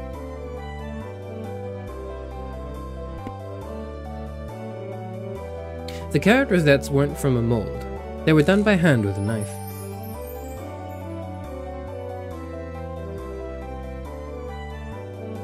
That's not easy to do. I guess Rika-chan's just good at this sort of thing. She's really good at sewing, laundry, and stuff like that. Amazing, right? Amazing! Rika is quite exceptional in many ways. Oh, hoo, hoo, hoo, hoo. That's nothing for you to boast about. Reina's actually better at cooking than I am. Huh? Well, you know, cute. I'm trying. I'm 60 years old, give me a break. It seemed that the topic of conversation switched to Reina when she wasn't expecting it, making her blush and trip over her words. Reina's lunch really was the star of the table. Not only did it look good, it tasted good. Everyone else pulled from Reina's lunchbox constantly. But what about her lunch? What is she gonna eat? Everyone liked this one so much before, so I made a lot this time. It's good, I hope. I hope? It's got eye marks from me. Ah, Mion, you're taking too much. Knocking Mion's chopsticks aside, I reached out, trying to secure my own portion. Satoko and Rika-chan reached over at the same time and a struggle ensued. Didn't Plato include the word rosette in one of his works? Yeah, but like, I read them in my head, not out loud. And I don't have to worry about mispronouncing a word in my head, because it's just in my head. Also, I don't really need to know what it means, because it's not important. Also, where did he include it? I do not actually recall it being used in anything. I haven't read all of his work, duh, but like, I do not know where that would be in. If I had to guess, probably the Republic, which I haven't finished reading. Like, the text itself. Anyways, everyone shoveled in mouthful after mouthful while praising it, and Reina's lunchbox was soon empty. I made that up. Fuck you. I'm so mad. Whatever. Anyways. It was kind of bad that no one thought to leave any for Reina. But Reina seemed rather satisfied as she looked on. How did you like it? Isn't Reina-san an extremely good cook too? Quite different from Keiichi-san. I said that's nothing for you to boast about. You're not much different from Kei-chan, Satoko. Can you tell the difference between broccoli and cauliflower yet? Yes, one of them's white. Satoko's face went pale. Hey, even I can tell the difference between broccoli and cauliflower, you know? Of course I can. I really can. it's really hard for her to lie. Cakes can both taste good when they're boiled and topped with mayo, right? You shouldn't be picking on her. Mi-chan too. Reina hurriedly tried to follow up, but Mion laughed haughtily as she drew closer to Satsuko. Well, just pretend it's a little home ec lesson. Now then, Satsuko, what is this? Mion lifted up her chopsticks. Between them was a piece of green stuff wrapped in bacon. But that's a spare... Mion made eye contact with me, and within 0.3 seconds I had Rika-chan's mouth covered. Holding a piece of bacon-wrapped asparagus and giving her two choices. She's pretty terrible. Home economics. Oh, okay. Because I've only seen home economics abbreviated as home econ, not like home EC. Okay. The yellow one is cauliflower. No, wait. The green one is cauliflower. So which? Probably the yellow one is cauliflower and the blue one is cauliflower, but the green one is, do you really know which is which? How about you just give up? I'd expect no less from the class representative, the oldest. The way she drives people into a corner just shows how much experience she has. This is just a hunch, but being brought into the Sonozaki household must be quite the ordeal. I do know, I really do. Then answer the question. I know, ah! She finally broke down and started crying. When she acts like this, she actually starts to seem her age. How cute! Reina entered a state of euphoria as Satsuko bawled her eyes out. Reina was in a state of bliss as she rubbed her cheek against Satsuko's head and smothered her. Really, a very content face. One that wouldn't care if the world ended right then. It was that kind of smile. Is that how you crying too, Chairman? No, and you will never know. Actually, you do, because I've like... No, I haven't cried. I've gotten like teary-eyed. I've never like bawled. I've never like sobbed. I've had like tears though when I played what was it? The Walking Dead. Did I shed tears for like anything else on stream? I don't think I don't recall, but maybe there was another thing. But I mainly remember The Walking Dead. Anyways.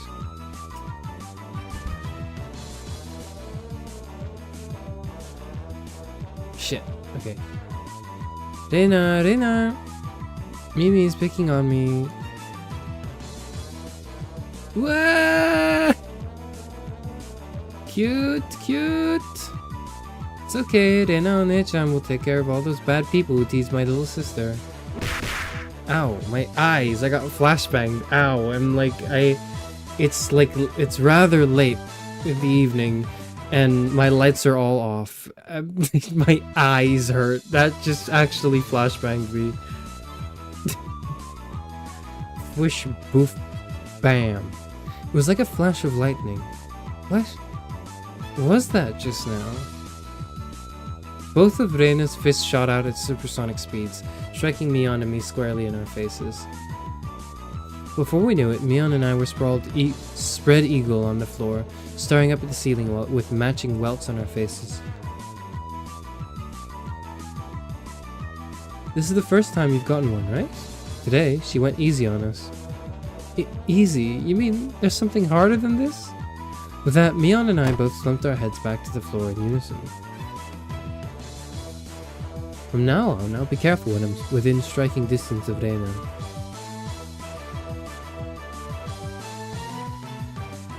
See, Satsuko-chan, I took care of them. Cute. I want to take you home. I don't know how she's saying that, but I'm just... Anyways. Making sure Reina couldn't see it, Satsuko stuck her tongue out at us. Tisk. Damn it all, using Reina like a puppet. Rika-chan massaged our bruises without saying a word. Massaged. Yep. That's the bell. No matter what the day had held, the last school bell always came too soon. Our shadows stretched off into the distance. Hey, Kate-kun. Tomorrow, do you have plans or anything? Do you have plans or anything? Or anything? Huh? It was such a direct question from Reina, I inadvertently blushed. If it was for a date, then wouldn't you do it more subtly? Reina saw me lost for words and realized that I'd misunderstood and turned red as well. No, I didn't mean it like that. You see... So apparently, that wasn't what she meant. But since it's always fun when Reina's in a panic, I went along with it a little. Oh, really? So, it wasn't meant that way. Huh? Huh? Playing it up, I slumped my shoulders, feigning dejection. Kitch-kun, why are you so disappointed? Why? Mi-chan!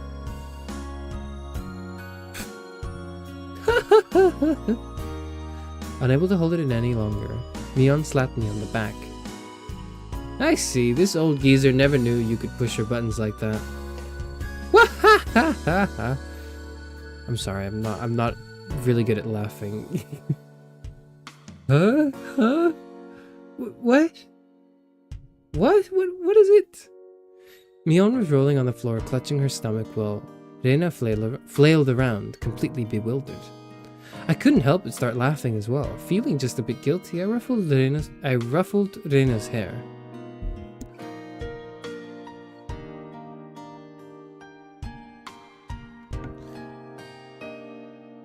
Kidding, sorry, it was a joke, that was my fault.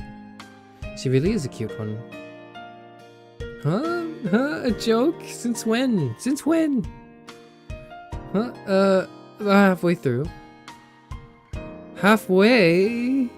So, Kei-chan, that means you weren't acting when you blushed at the start? Huh? That means... It was only a momentary lapse, but there was no way Mion would let such a delectable detail slip by her. Well, you see, saying anything more was also a bad idea. In my bewildered state, I slipped further into an unfavorable position. After that, Mion continued to tease me about it for a while.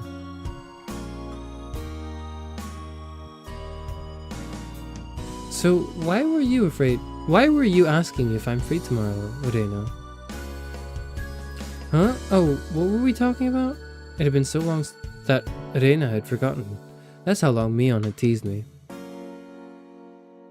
It's just... Kei-chan, you probably can't find your way around Hinamizawa by yourself yet, can you? That was true. I hate to say it, but if you blindfolded me and spun me around 3 times like we're playing pin the tail on the donkey, I wouldn't be able to tell up from down here. Yeah, I don't think I'd know how to get anywhere besides back and forth from school. Yes, so you see, tomorrow we were thinking that Mi-chan and I could escort you through Hinamizawa and show you around. That would be a godsend. Frankly, I was happy about the offer. You'll come, of course, right? If I'm free? If I'm free? You're being invited by a girl, you know. If I'm free. You're probably free anyways. If I'm free. I was being stubborn so as to not give a clear yes or no. Even though I thought it was a godsend, I'm too much of a scamp to say so up front. Kei-kun, you're not free perhaps? Perhaps? While Mion and I had our rather sour back and forth, Reina peeked over at me hesitantly. Figuring I'd been a bit too rough on her, I just gave in. Sorry, forgive me, I apologize. I am free. Great! The trepidation disappeared from Reina's face as it blossomed into a smile. Hey now. Seems like there's quite a difference between how cold you are to me compared to Reina, isn't there? It seems Mion didn't care for how rude I was to her compared to how quickly I agreed with Reina. But her being annoyed was very interesting, so I pushed Reina forward, speeding up her pace to leave Mion behind. Let's go, Reina. Maybe it should just be the 2 of us tomorrow. Leave grumpy old Mion behind. Huh? Whoa, if Kei-kun is okay with that, then... I'm the one who came up with the idea to take him around. Don't ignore me, Keiichi Maibara. It'd be great if the 2 of us could go on a picnic together. Should we bring a basket, Dana? If we're bringing a basket, I'll make all the food. Maybe. Don't you ignore me too, Dana. I'll tell everyone that you two disappeared into the hotel district together. Ow. Well then, I'm going home right now to start making it. Tomorrow's gonna be so fun. Later, Kitchen, Mi-chan, bye. Reina bounded off like she was walking on the moon. After the dust settled, all that was left was me standing next to Mion, sprawled out on the ground. There was a welt on her face. Are you alright? There was over 2 meters between you guys. Since you came, they've become sharper. This old geezer's body can't handle it. Maybe it'd be easier if you stopped saying stuff that makes Reina want to hit you. Or else this will end up being Mion's slapstick comedy hour. If that happened, the results might be fatal.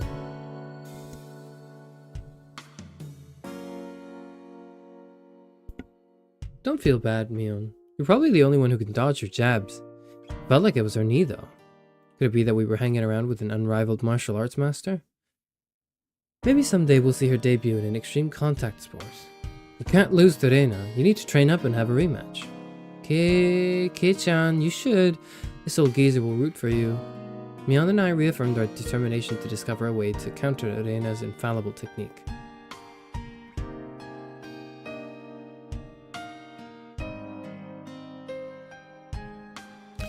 Higurashi when they cry.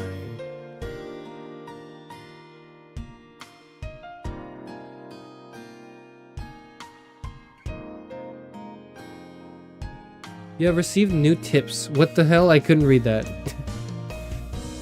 View all the tips. What are my tips? We're a mixed grade. We don't have a uniform. Why is the music like that?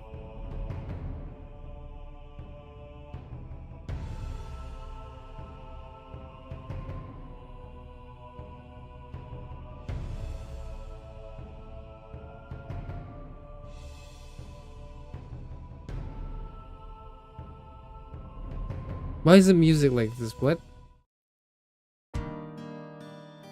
Huh? Okay, what? Okay, yeah.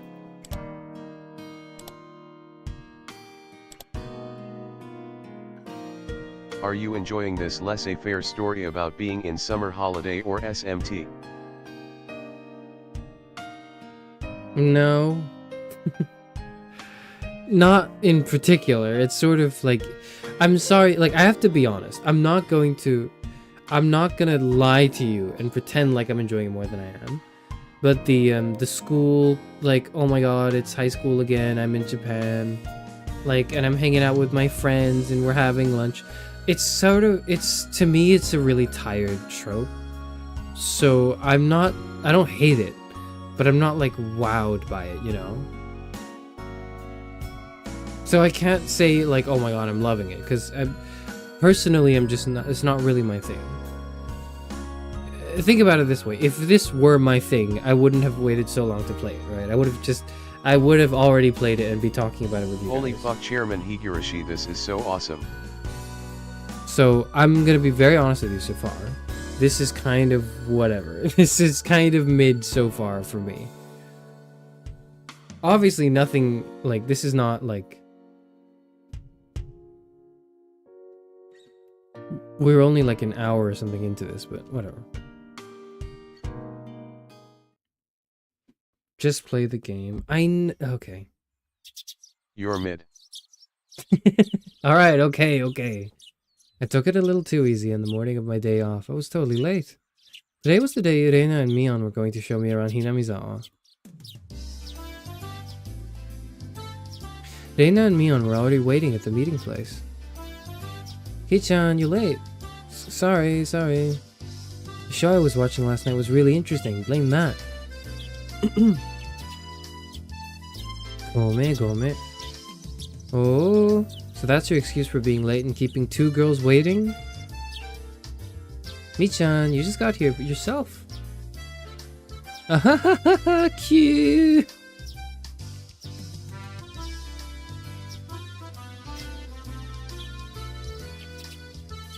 Don't listen to the haters, you're lovely. Thank you. Thank you. I know that, but thank you.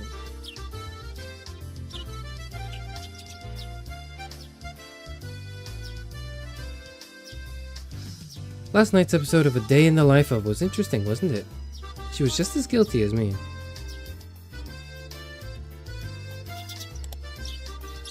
A day in the life of what? A day in the life of what? Oh, I guess that's the episode premise. Okay, whatever. The show premises is just, it's just someone's day in the life of. Okay, whatever.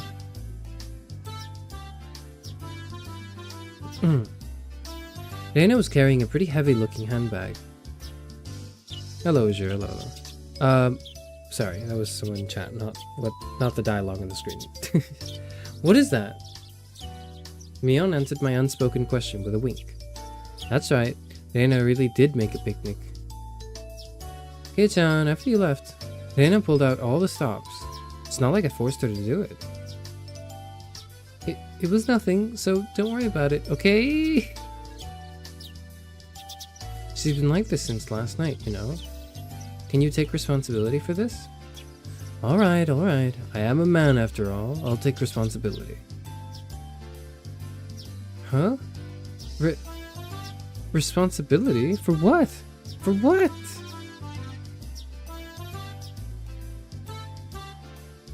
As we both turned around slowly to look at Dana, our gazes drifted downwards at the massive handbag she was carrying.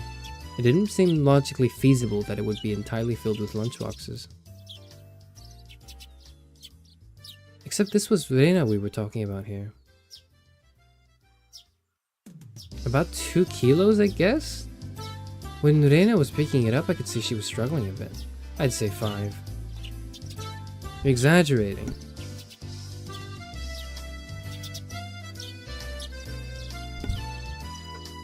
Keiichi-kun is a boy after all. I mean... What? I thought he could probably eat a lot, so I made a lot, okay? I can't keep doing this. I can't keep voicing. I'm a 60-year-old man. I can't keep voicing the star every time it shows up. Just pretend like I do that every time it comes up, okay? Let's get going. Heave ho! Just from the way she was lifting it up, I couldn't believe the only things in there were lunchboxes. Correction. I say 5 kilos too. I'll help out, but all of it needs to be eaten. I won't forgive you if you make Reina sad, got it? The only thing I could do at the moment was exercise a bit to make myself hungrier.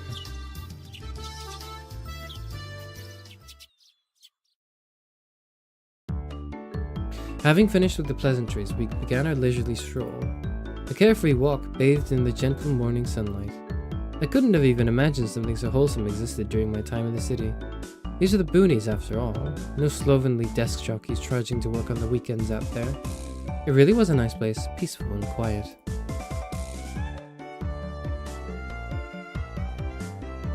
As sparsely populated as the village was, you could still run into people just by walking around.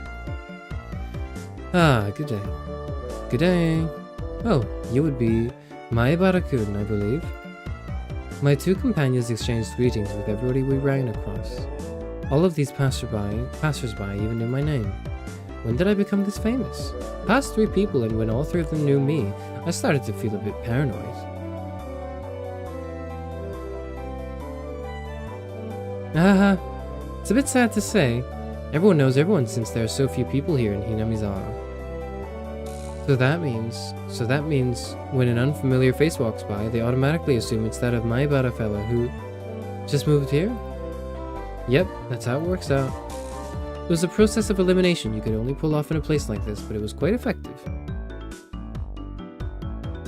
From now on, I'd better make sure to maintain a good reputation. The day I'm discovered accidentally gawking at a dirty magazine in the bookstore, I can expect all the villagers labeling me as a lech by the next day. I kind of feel that, yeah. Hinamizawa is not to be trifled with. That's not the end of this nightmare. Oh, foreshadowing. Of course I know them. First person we met was old man Takezo from the Makino bike shop. His hobbies are bonsai and playing the flute.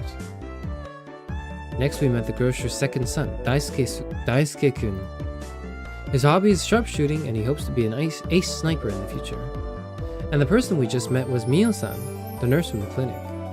Her hobbies are birdwatching and photography. You know the names of everyone we passed by, and even their profiles. Seeing my surprise, Mion and Rena exchanged looks and burst into laughter. Well, yeah, we're not like the city where people hardly know their neighbors. Then let's try it out. You there, who am I? Ahahaha, Yukichi Maibara. You say some mean things, but you're actually a really kind, shy person. It's been 3 weeks since you transferred here. Your hobby is taking afternoon naps. Lately, you switched over to wearing boxers. Okay. Didn't you? That's enough, that's enough. Boxers? Enough of that. Apparently there's absolutely nothing you can keep hidden there. Hinamizawa was not a place to be trifled with.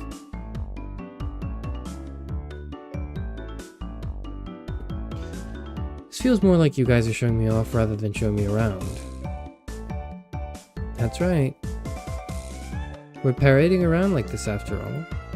Don't you all think so too? That Kei-chan is fitting right here in Hinamizawa. The population in Hinamizawa is shrinking, so the villagers welcome anybody who's new here. I thought about brushing it off with something to the effect of, "You're kidding me," but I held back. Had I ever greeted someone who just moved into a city like this before? Thinking about that made me believe what they said wasn't a joke at all. We passed another person. Of course, we were called out to again the same way. Oh my, good day. It's wonderful seeing you getting along. This lady here is Fujishima-san. Good day. Oh my, Maibara-kun. How wonderful for you, having a lovely girl in each arm. How are you? Getting used to life here? Instead of regurgitating a prepared response like I would have in the city, I responded with an emphatic nod. The old woman chuckled, voicing her appreciation of how energetic I was. Good. As I looked back over to Reina and Mion, they gave me a wink. So, now then, about time to have lunch, maybe? Reina's brilliant smile signaled the approach of an event that both Mion and I were trying to forget. We both looked at each other. I am a man, I'll do what I can. But it's just too much. It's fine, Kei-chan. Leave it to this old man. Mion has never seemed as reliable as she does right now. I'd expect no less from the class representative. Reina, if we're going to eat, we might as well go somewhere with a good view. Yes.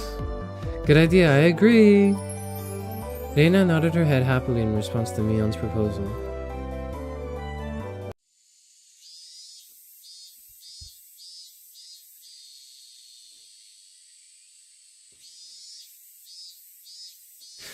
Cresting the top of a stone stairway, a shrine drawn straight out of my imagination appeared before us. It had worn down a bit through the years, but the fallen leaves had been swept up, giving it a tidy feeling.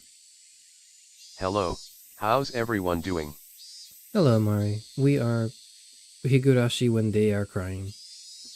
This here is the Furude Shrine. It's probably the place with the best view around.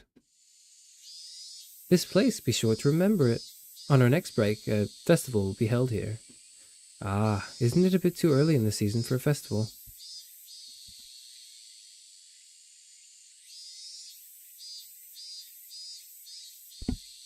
The Watanagashi isn't a summer festival. Long ago, it used to be a celebration of the end of winter. Are you sleepy? I'm like a little sleepy, so I must apologize. It's not because this is bad, it's because I'm tired. Again, we'll continue this on Sunday. And if we can't get this done by Sunday, we'll do it next week as well.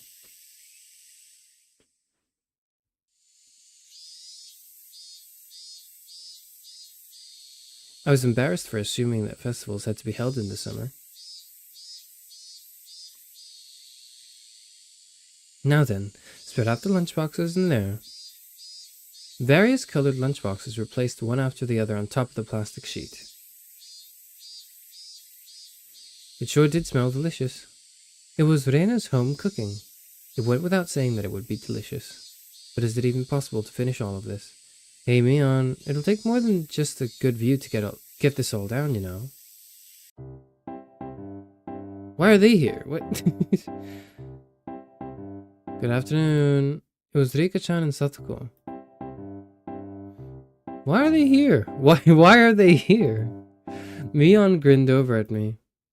I see. This was her secret plan, to power in numbers. You have my thanks, Mion. Following up when all the pieces are in place is my specialty. We just had to come since there was such a commotion. What is the meaning of this? Take a look. It's time for lunch. Buffet style. A handmade gourmet meal by Arena. I can see that much. Why haven't you laid out a tarp on our property?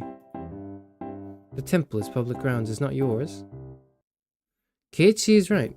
This is everyone's property. Wow, Rika-chan is such a good girl. Have a seat.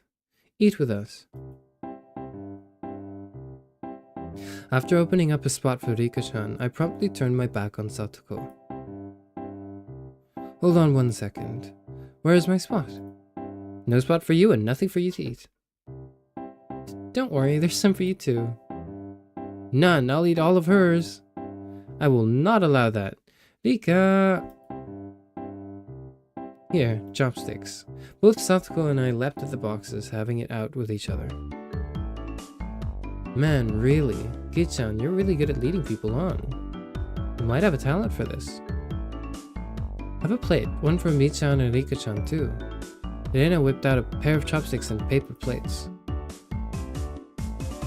If we don't hurry, it'll all be eaten up. That's right. Okay, shall we commence this battle? Please eat a lot. There's enough for everyone, Elena said as she opened up a thermos.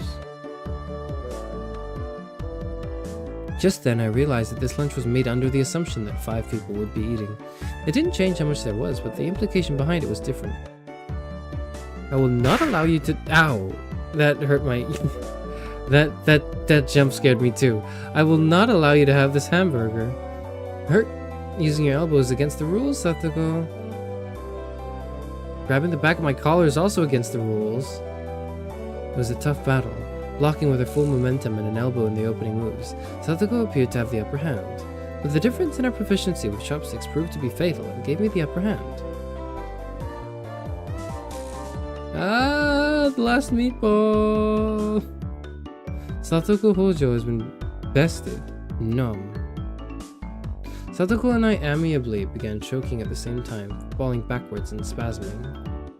Rika-chan patted me on the head to clear it, even though it was actually stuck in my throat. Seeing that made Reina blush and breathe heavily in excitement. It was almost like flowers were floating all around her. Mion advised Reina to refrain from saying anything that could get her locked up. This is how our meals usually go. I'd do anything in my power, just so things could stay like this. The intense battle calmed, and finally everyone reached the point where they could begin talking.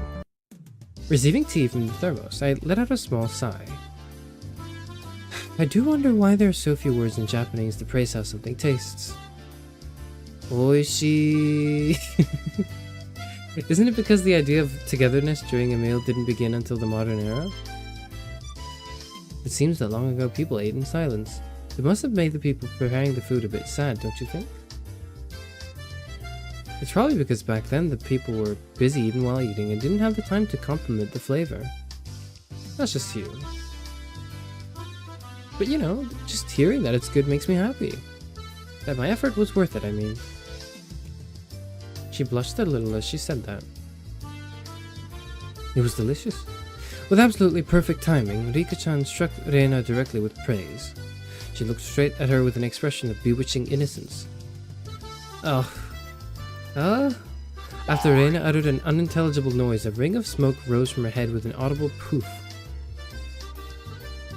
How?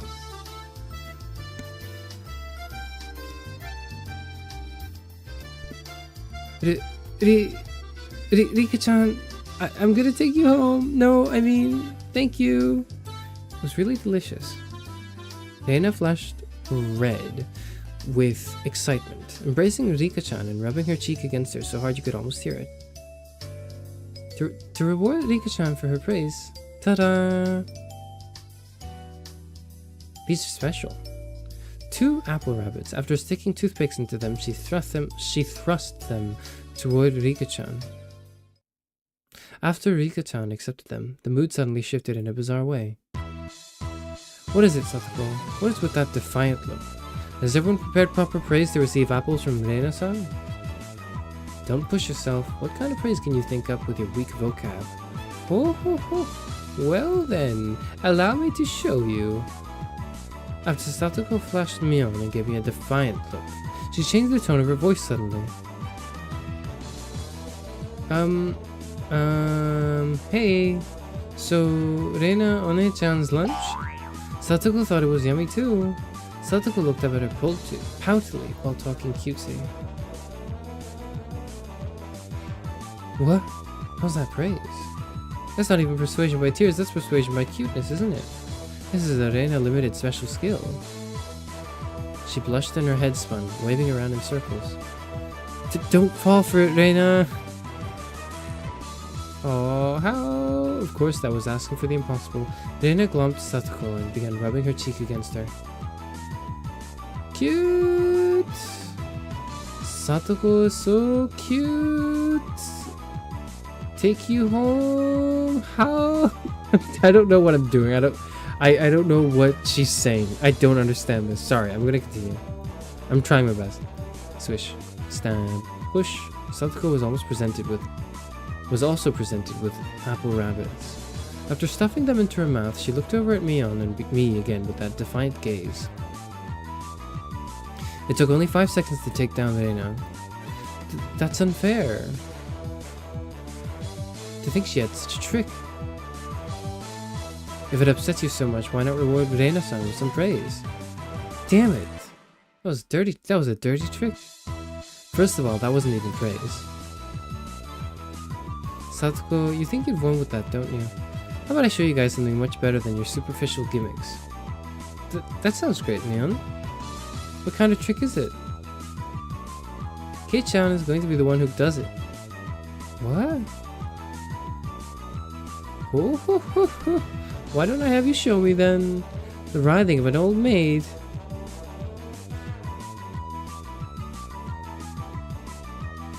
The plan of attack she suggested was wicked, but it was the only thing we had to beat Satoko. After sipping my tea, I started talking very naturally and calmly. Perfectly. It really is good, isn't it? This is all freshly made, right? No. Actually, almost all of it was frozen stuff. Then which ones did you make fresh? Well, it's embarrassing. Do I really have to say, must I? From the synergy of boy plus handmade lunchbox, her expression had melted into euphoria.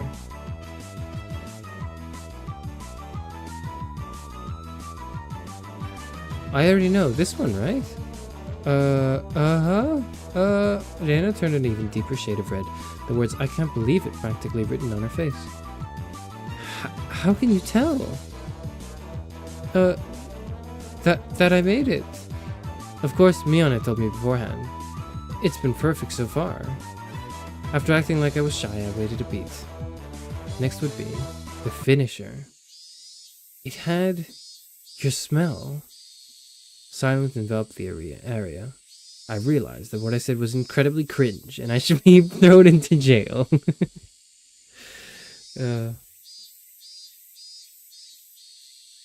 Bet your business email's full of inquiries from Funimation after that last sentence from Reina. If the moment they see that, that's what will happen, yep. Her way of speaking isn't complicated, you just need to open your mind to her cuteness. I don't really do cute, but whatever. Reina, face still completely red, frozen solid. With a small yelp, Satoko also blushed. Of course I did too. I sure would like to try one of Reina's handmade apple rabbits or something. Even if this was all because I was competing against Satoko, it felt like I had crossed the line by a good 9 yards, I think. Then what the fuck? Boosh, it was the Tupperware container filled with rabbits. But please eat some, Keiichi-kun. There's plenty for you. Hooah!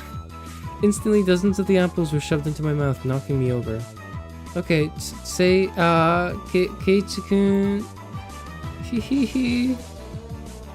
My head was forcibly laid upon her lap, and even more apples were shoved into my mouth. While she was squealing, one apple after another was forced into my mouth. More and more apples in my mouth. Okay. How apples?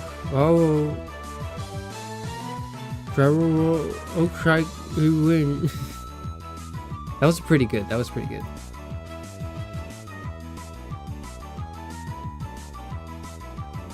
Kei-chan, that was a beautiful sacrifice. How's that, Satsuko? This is our complete victory, isn't it? I can't believe it's such trickery. It doesn't bother me at all. Satsuko grounded her teeth, mortified. We did it! What did we do? I claimed victory as my consciousness drifted slowly away from me. At that time, Reina stopped squealing as she suddenly realized something. Rika-chan, you're not eating it? Did the salt water make it too strong, maybe? Maybe? Rika-chan had pulled the toothpick out of the apple rabbit, placed it on her cupped hands, and seemed to be at a loss for what to do. Poor Mr. Rabbit, I feel so sorry for him. I want to save him. Whee! That was the sound of blood spurting from Reina's nose. Cute! Tonight I will take you home! She shook sporadically, her head wobbling back and forth. Then coming back to her senses, she took all of the apples around me, gathered them up with a whip, and fixed them back up on a plate. Now they're all just fine, okay? Here, I'll give them to you, Rika-chan, okay? Rika-chan raised up Satsuko's hand like a referee after that plate of rabbits shoved to her.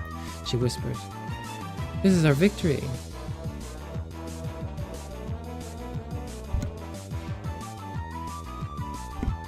What?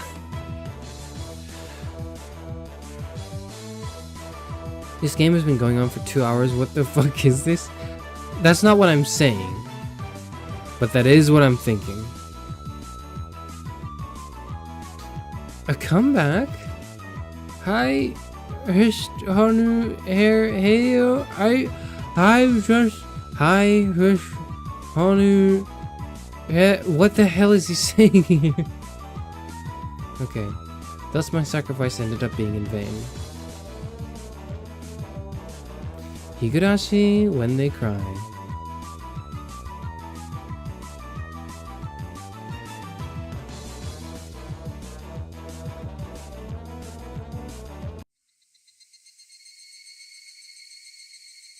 It was a fun-filled, crazy day. But as soon as the sun began to set, the end of the day really did come quickly. Later, Reina and Kei-chan. See you tomorrow. Thanks for today, Mion. I had a great time. See you tomorrow. Satsuko and Rika-chan went home as well. We parted ways with Mion and ended with just Reina and myself enjoying the evening air on our way home. Thanks for coming today, Keiichi-kun. Was it fun? Yeah, lots of fun. Almost feels like a waste to go home now. Ah, then, well, would you mind taking a little detour, maybe? Maybe? A detour? Is it far? It's a bit of a walk, but it won't take too long. Since we have been walking around all day, I must have seemed a bit tired. Not feeling like teasing Reina, I quietly nodded.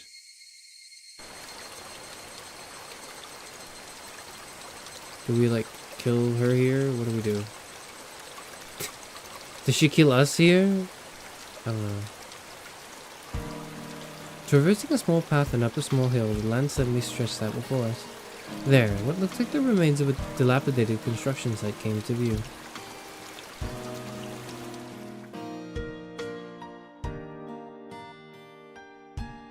A large heap of garbage spread out off towards the swamp.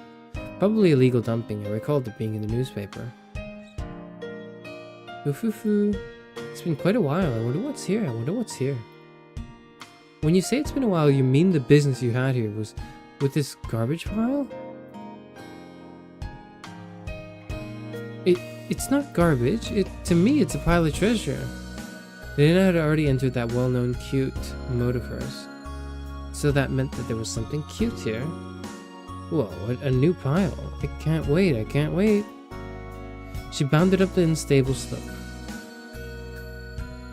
I'd expect no less from a born and bred country girl. Hey, wait, I'm coming! Whoa!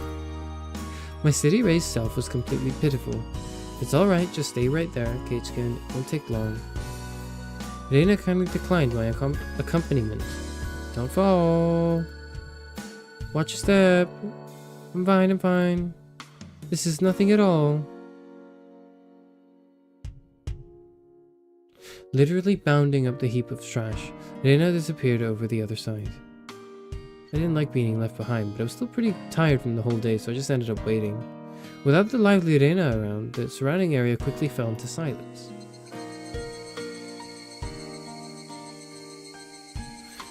The cry of the Higurashi gently cooled the air. That's the cry of the Higurashi when they cry. Fairly exhausted, I began to feel a little sleepy. A little, yeah. Just then, the sudden noise of scattering pebbles alerted me to somebody's presence. Startled, I turned around. Whoa, who's this? Standing there was a typical-looking photographer. He spied over at me through his camera. His body was tanned and fit, but something about him seemed unreliable. He had a bit of an aloof air about him. Well, it didn't seem like he was a bad guy in any case. Whoa. You surprised me. Although startled with when I turned around, he overplayed his reaction. That was my line. I'm the one who's surprised here. My bad. Didn't mean to startle you. Are you from Hinamizawa? I gathered that he wasn't from that question, and faced by my suspicious outlook, he introduced himself without my prompting. I'm Tomitake, freelance photographer. I come to Hinamizawa, from time to time. I didn't ask you who you were. Quite rude to photograph someone without their consent, one would think. My bad. I mainly photograph wild birds. They can't refuse, you see. So what, you're saying I'm the same as the birds? No, well, you seem that image of a young man in the twilight was just picturesque. I apologize for trying to take your picture without asking. Adults are pretty slick. All that annoyance I felt for being startled just flew away as he buttered me up.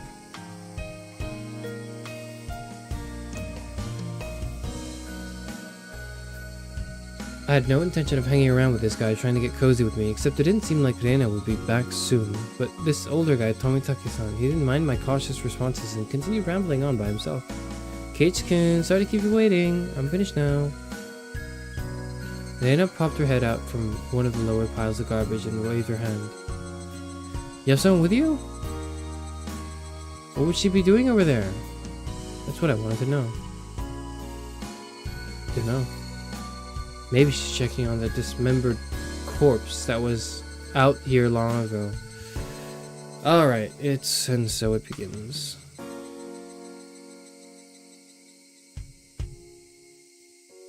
Tomitake-san looked shaken up by that for a moment. Uh-oh. I responded like I would if I were talking with Reina and the others. It was quite a disturbing incident. They still haven't found one of the arms.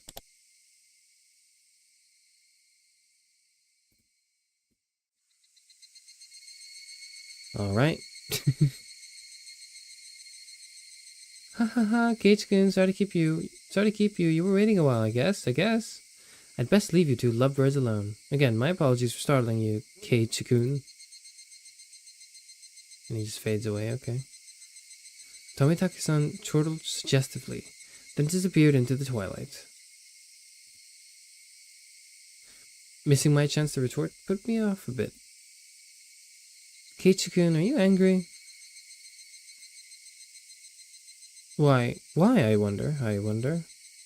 It wasn't Reina's fault, so I decided to just brush it off for now. How was it? Find a treasure trove? Oh, yes. So listen. You see, there was a Colonel Sanders doll. A Colonel Sanders doll?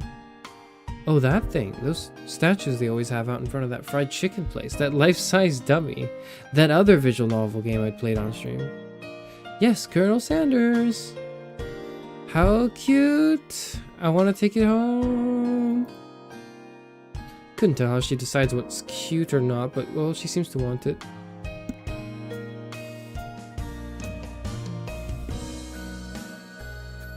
It's garbage, right? No one would care if you just took it home, right? It's become the base of another pile. I can't dig it out easily. There's no lampposts over there, so it'll get dark pretty soon. Dana seemed quite down about finding a treasure and not being able to bring it back. I'll help you out to repay you for the delicious picnic you prepared for today. Thank you. Birds heading home to roost proclaims that nightfall would soon be upon us. Gage-kun is going to help. I can take Colonel Sanders home. Lena staggered along as if intoxicated in her dreamy state of mind. I tried asking her in a way that wouldn't take her out of her cheery state. Hey, Rina, long ago, did something happen here? Seems like they were building a dam here. I don't know the details, so how... Just wondering if you knew about it, you know. Accident or something. I don't know. Her tone was disturbingly frank. It sounded more like a denial than an answer. I must have appeared rather dumbstruck. Reina quickly lightened her expression. Actually, I didn't live here until a year ago. Huh? You transferred here too? Oh, sure that. So you see, I don't really know that much from before that. Sorry. Don't really know. Don't want to talk about it. That was the kind of feeling she gave me. Okay, let me just say right now, she is the serial killer who wipes her memory every time she kills someone, so she puts on this ditzy appearance, and then we as the protagonist have to kill her to stop her from killing other people, and then it's sad, probably. I don't know. Maybe the murderer is like the serial killer is like in her mind. She has like a Jekyll and Hyde situation, maybe. We'll see. Thinking about it, of course it would be like that. This wasn't the type of thing girls would enjoy talking about. It was quite a disturbing incident. It seems that they haven't been able to find one of the arms. If it's just like Tomitake-san said, then I have a feeling only the Higurashi would know. When they cry.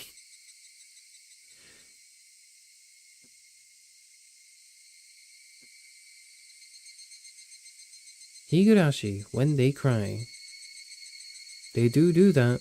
They do.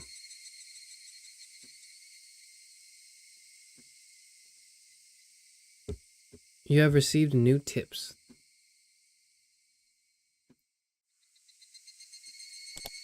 End of chapter 2. Wait, what? This is but I thought this was chapter 1.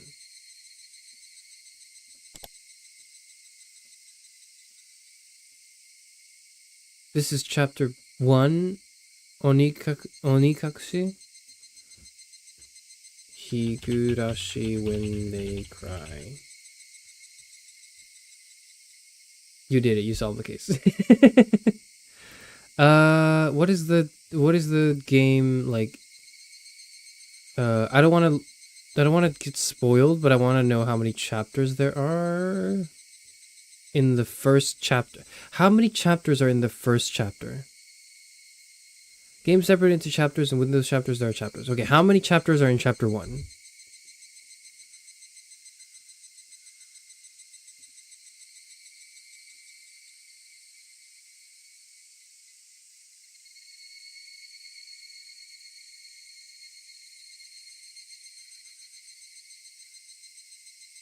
I'm trying to like...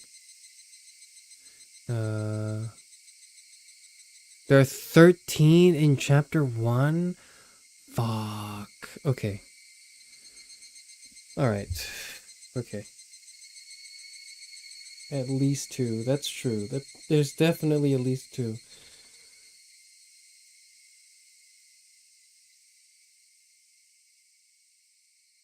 I'm trying to think if this is a good place to end, because I'm like really tired. Or if I should try to power through one more, if that would be a better place to end. I'm going to like continue, I think. You know what? Okay, I'm going to like lock in and do one more chapter. As the kids say, I'm going to lock in.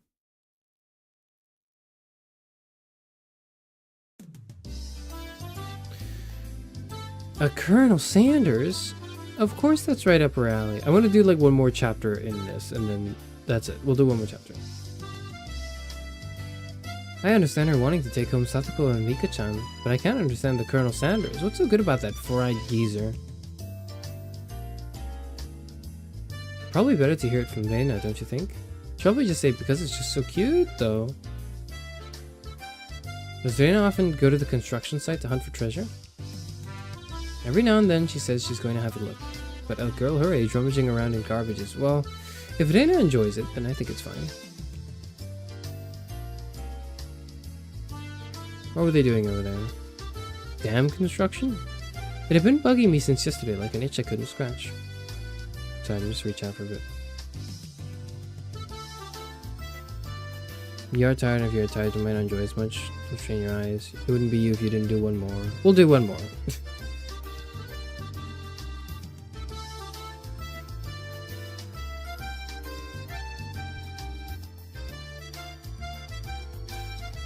Ha ha ha! It was cancelled a long time ago. Everyone gathered together and fought against it. Hearing an ominous word like fought come from Rika-chan's mouth startled me. That's right, it was unbelievable. They said Hinamizawa would be sunk into the reservoir and we had no say in the matter. Hold on, what?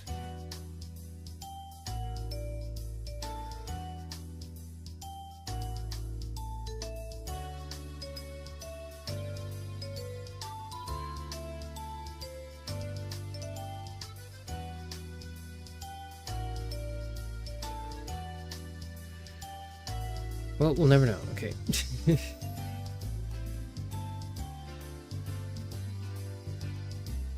So I'm only able to be here because of the protest succeeded. I'm sorry. I didn't keep you. Did I? My deepest apologies, Keiichi-san. It took me a while to powder my nose. Satoko, wait to use the can until you really have to go. It's a lot easier since it shoots right out. Eeeeee! How dare you speak that way to a maiden of unparalleled beauty such as myself? Who is she calling a maiden? If Satoko really was a maiden, she wouldn't have reacted like that. The usual hijinks ensued.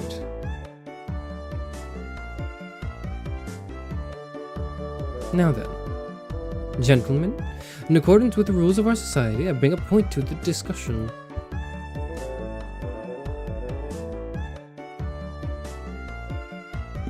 He, Keiichi Maebara-kun, wishes to be included as a member in our activities. What say you? Reina has no objection. Oh ho ho ho! I wonder if the she just Frieza. I just realized like every time I have to do her like laugh, I'm just like channeling Frieza. Oh ho ho ho! Hajimemashou ka? I wonder if the likes of this peasant is up to the task.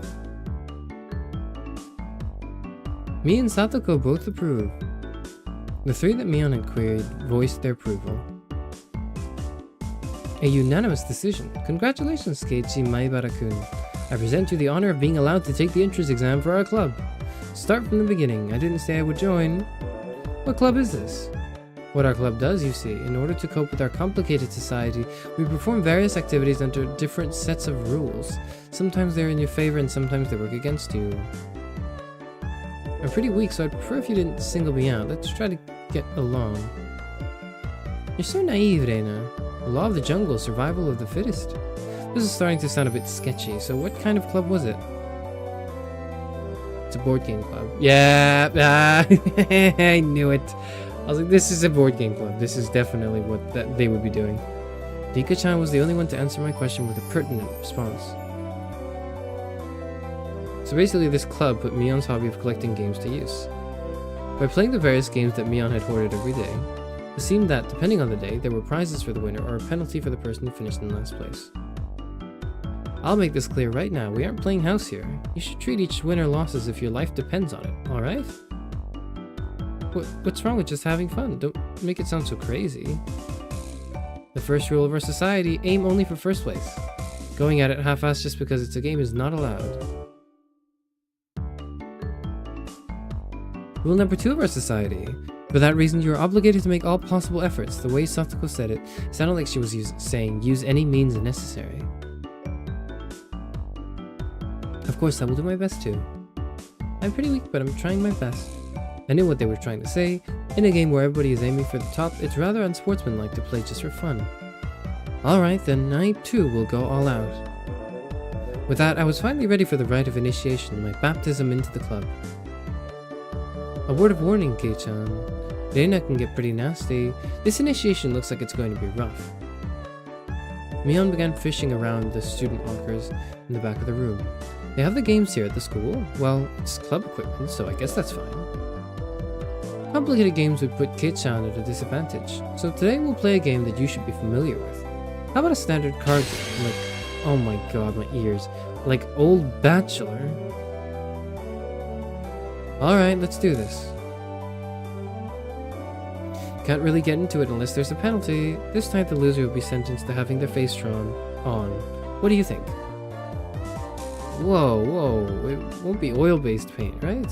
Right? Oil-based face painting with oil-based paint? That is perfect! Satoko cheered the idea on. She didn't even flinch at the thought of such a severe penalty. It seemed like she was raring to go. If it's gonna be like this, then I can't lose either. Then I'll just cut the deck and start dealing. Old Bachelor is pretty much the same as Old Maid. What does that mean? There's only one difference, there's no Joker. In its place, one card is pulled out at the start, meaning there will be one card without a match left over at the end. You don't know which card will end up being the Joker. It's a pretty thrilling game. I'll take out the card now. Reina took out one card and left it face down on the table. Everybody stared at the card intently. Well, it'll be pretty obvious in the endgame. No way to tell at the start. But the rest of them were very serious. They didn't seem as relaxed as I was. They compared their cards to the one face down, all while gauging each other's reactions. It's as if they could see what the face down card was. No, it couldn't be. This deck is pretty worn out. No way. Can everybody tell by the scratches what the card on the table is? Remember the second rule of our society. Keiichi-san must try his hardest to win as well. A number of cards are quite unique. Keiichi-kun should be able to remember them pretty quickly. She said that so matter-of-factly. Suits me fine. Don't think a little thing like that can be your crutch. I lashed out angrily, but it was rather obvious I was at a disadvantage. My gamer skills would never allow me to lose. After all, they'd gone so far as to memorize the wear and tear for each individual card. This wasn't a simple game of Old Bachelor. This was a test, and they were playing with the answer sheet in front of them. Bring it! I'll take advantage of your carelessness and beat you at your own game. That baseless confidence would soon be crushed.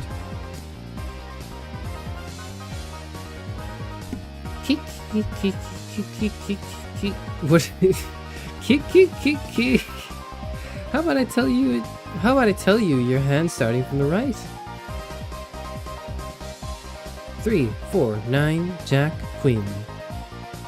Wah! By the way, the Bachelor is the Jack of the Diamonds. I can tell what they are even if you switch them around. I am out. I thought I was prepared, but for it to be this brutal, just overwhelming. Demons, you're all demons. Reina isn't a demon, are you? Sorry, Keiichi-kun. This is the 3 of hearts, isn't it? I'm out. Why don't you know how to laugh? I don't know how anime characters laugh, okay? Like, I know how I laugh. I don't know how anime characters who do like cute and like, you know, the over exaggerated like sort of cadence. Like, I don't know how they would laugh. I don't know. I know how I would laugh because I'm like, because I'm not, I am an anime character, but I'm not. Whatever. I was gonna say I know how to laugh like me because I'm not an anime character, and then I looked over at my OBS preview, and then I saw myself, and I was like, wait a minute. Anyways. Ooh-ah! Not even a hint of mercy. Dana, even Rika-chan. These club activities weren't to be trifled with. An alumnus of this club would definitely survive in the cruelest of situations. If our entire class itself detonated, collars strapped to their necks, and were dropped into a deathmatch on a deserted island, these guys would probably take it to like fish to the water. I can already picture their joy as they hunt down each of their classmates. It's a lowest point system. The order itself dictates the points. Whoever's the lowest points total wins. Since Keiichi finished last, he has 5 points. There's already a 5 marked down on my scoreboard. I think it's unfair to Keiichi-kun if we don't use a new deck. It's fine. Keiichi-chan is the man after all. What is that supposed to mean? He can turn the tables even if the odds are stacked against him, right? What is that supposed to mean? Just because of my gender. Why are women bullying me in the game too? This is not right. Whatever. It's fitting for a lowly peasant to scamper home and soak their pillow in tears, don't you think? A petite hand laid itself on top of my head, which was trembling from uncontainable frustration. It was Rika-chan's. Keep on fighting, yeah. Thanks to Rika-chan's words of encouragement, I was able to calm down. You need to be calm, especially when you're cornered. That's the power I could muster during this crisis. Think clearly, Keiichi Maibara. Take your time and look at the cards carefully. It's just as Reina said, each card has its own distinct markings that make them stand out. Memorizing them should be pretty simple. Think about what you can do in this situation. Try everything in your power to improve your chances of victory. Whoa, great, Keiichi-kun, just like that. I cover the uniquely marked cards with my hands or other cards, arranging them in such a way that they couldn't be seen. Okay, so I just like shuffled the cards behind my back. Okay. Oh, the ripped corner should be the 5. And I'm out. I couldn't let any of those precious hints slip by me. All information is a weapon. Then it was my turn. Satoko fanned out her cards for me. You see, I want the 7. Is it this one? I wonder about that. You wouldn't know unless you take it. There was a bit of dismay in her expression. Like she doesn't want it taken. That kind of expression. I won't let that momentary lapse slip by me. I know, it's this one. Got it. 7 of spades. I got the Ace Attorney sound effects right now. A cheer of ooh rang out. What is this? The 7 should be the hardest one of all to tell apart. Masaka. Masaka. It wasn't from memorizing the markings. Those slight changes in their expressions as I was selecting a card were enough. Can't hide it from me, Kei-chan. This mark means it's the 2 of diamonds. What? She was startled by her own misread. Of course everyone else was too. Whoa, it's rare that Mi-chan gets a card wrong. No. Kei-chan, could it be... you? They told them apart by different marks. That mark was a nail scratch, so I added my own nail scratch.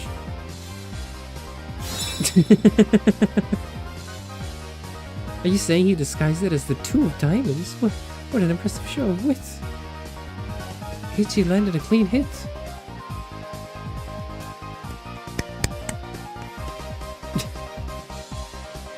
Omedetou.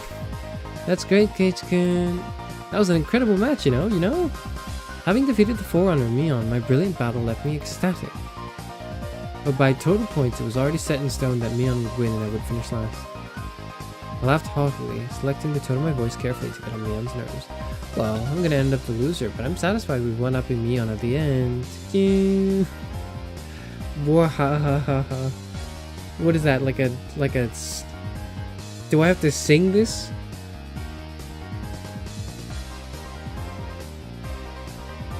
Wah. I'm not even gonna try. I'm not even gonna try. Wahahaha. Is that haughty enough? Melodic? I'm just thinking like up down up down. Wahahaha. Help me. I don't know how to read a visual novel. That should be the proverbial slap in the face to Mion, who was at the top already and ensured victory. Say it with some gusto. I'm just thinking of like Hatsune Miku whenever I see her as well. Like I'm thinking like Hatsune Miku laugh.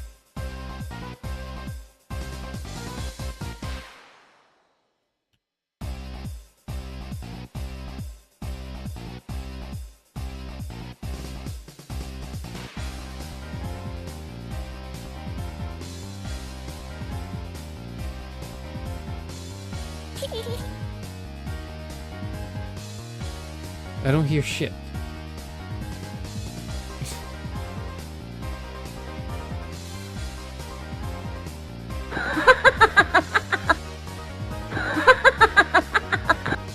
There you go, that's Hatsune Miku laughing, I think.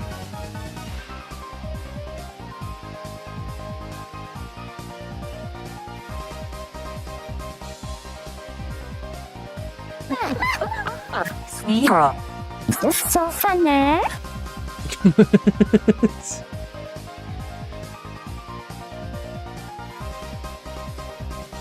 Okay, never mind. Forget we did that. Forget we did that.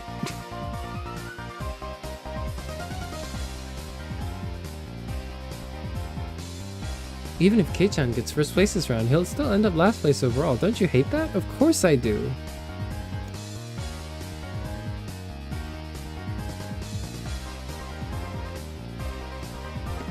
Let's have a duel. One chance. If you win, then we'll swap first and last place. How about it? You up for it? She fell for it. A chance for an upset that wouldn't be possible without goading her into it. Thunder Cross Split Attack. One chance, you say? Let me hear the rules.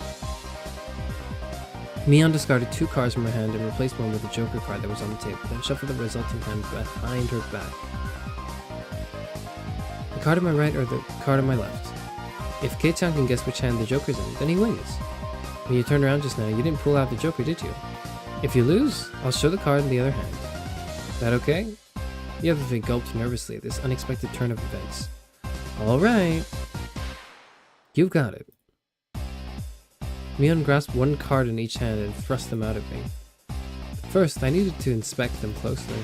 The card on the right hand had no distinguishing marks. I couldn't tell which one it was. Which one, I wondered? Keiichi-kun? Be careful. Yeah, of course. This is my chance for a big comeback. Looking closely at the card on the left, I saw a little wear. It wasn't one I hadn't seen before. Ah, that card is... I didn't let that bit from Satoko slip by me. Mion clucked to her tongue. I didn't recognize the mark on the left card from the small number that I had memorized. I didn't know what the left card was, but I could tell from Satoko's reaction that the card had already appeared during the game. Since it had already appeared before, it meant that it definitely wasn't the Joker. Oh, Kei-chan thinks it's the one on the right? Will you choose that one then? Will you? The left card definitely wasn't the Joker. If I could trust that theory, then it should have been able to declare that the card to the right was the Joker. Even without Mion's taunting, the one on the right was the most suspicious. But wasn't it a bit too rash to decide based solely on Satoko's reaction? More carefully. Ah, I remember now. That marked the left card, no doubt about it. The 7 of clubs. It's the 7 of clubs, I see. I've won. The card on the left was the 7 of clubs. So that meant the card on the right was the Joker. And then just before my hand touched the right card, I froze.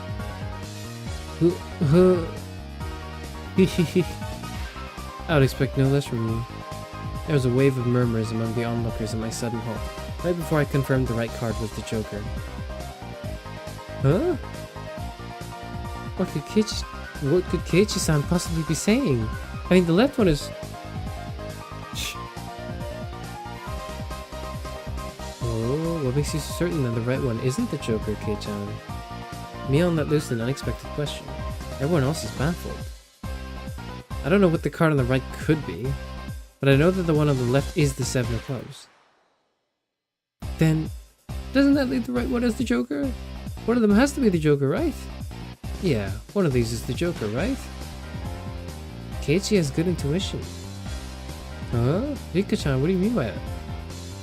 So basically, the Seven of Clubs, I discarded that by matching it with Satoko's Seven of Spades earlier. Everyone's attention snapped to the discard pile at the same time. The truth of the matter couldn't be discerned from that sloppy pile. So that means Mion pocketed one of the discarded cards, then aligned it over the left card. And that means... the Joker is behind that one. Masako. I see, I get it. This left card is being disguised as the Seven of Clubs, right? It was the first time since the start of the match that a shadow ran across Mion's expression, and I didn't let that slip by. Then, with a grand flourish, I declared it loudly. The Joker is the left one. It was an intense moment. That 1 second felt like an eternity for everyone there. Breaking that silence, the first one to speak was Mion. Being the first president of this club, I've been witness to a variety of performances. Kei-chan, yours is the best. The best of the best. That was probably the greatest compliment Mion could give. Mion accepted her defeat, dropping the cards in both hands. My comeback victory.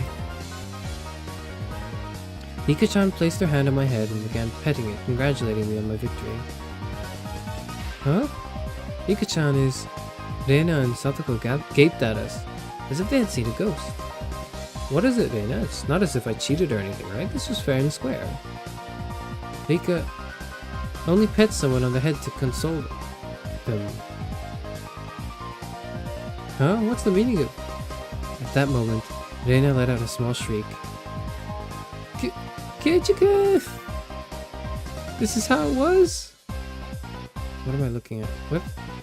You know, Kei-chan, I thought you'd read into it that far. Hee hee hee hee. Everyone froze. No, it was just me.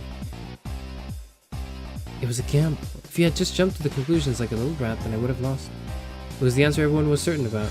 Mion picked up the card from the losing hand. Kei-chan, you know you should take pride in this loss. She turned it around. That was the card that proclaimed the victor of this duel. The card under the Seven of Clubs. Unbelievable. It was the Two of Diamonds. It was a setup behind the setup. If I just picked the right one without reading so deeply into it.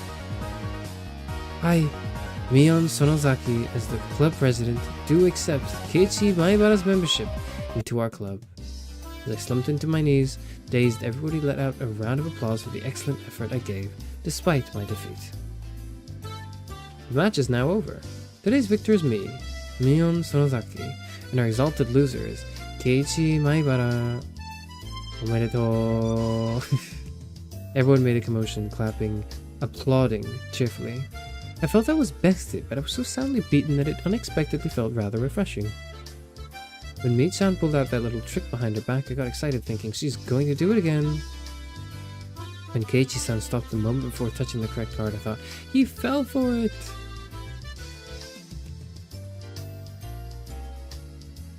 He fell for it quite handily. Keiichi unlocked his gamer instinct, but he hasn't reached basement dweller levels yet. Not yet. We will in time. It's 13 chapters of this. By chapter 10, we'll be like a real gamer. Huh? Hey, wait. All of them knew from the start and still got so excited so earnestly? Everyone got excited to make it more fun.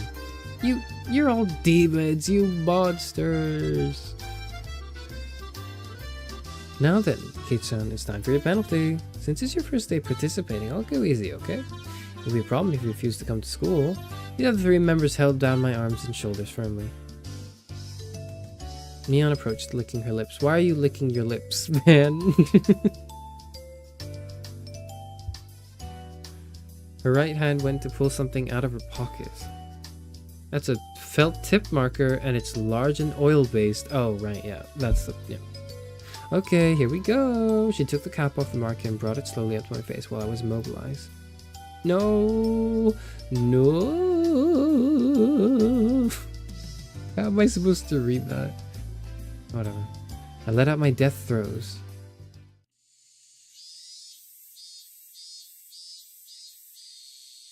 Higurashi when they cry.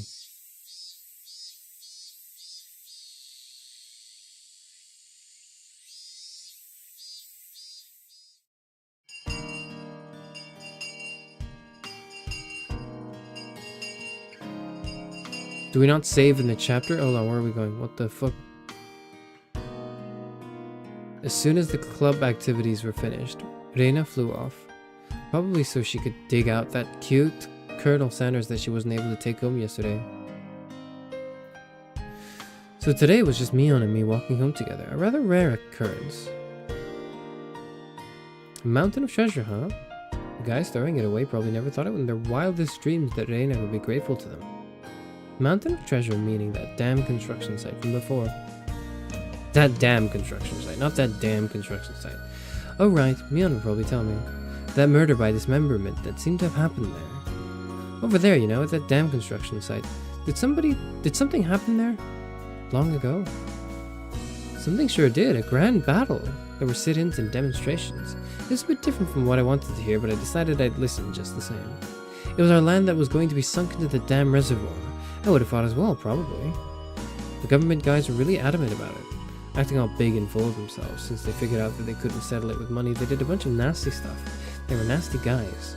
Mion spoke excitedly, as if the whole thing was happening right in front of her. I'm amazed you guys won. You were facing the federal government, right? The mayor and the prominent figures in the village all signed petitions.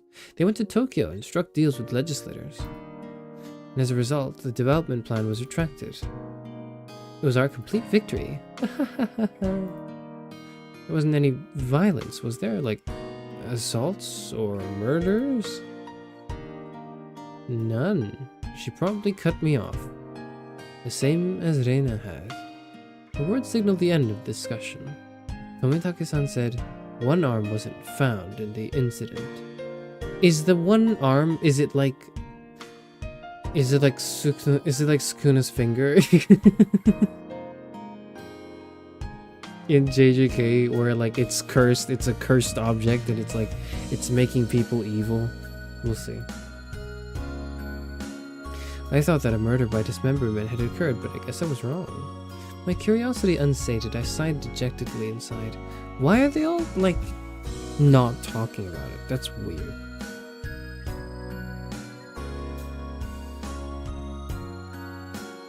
They're already dead. They're manifestations of, like, I don't know what the hell's going on, actually.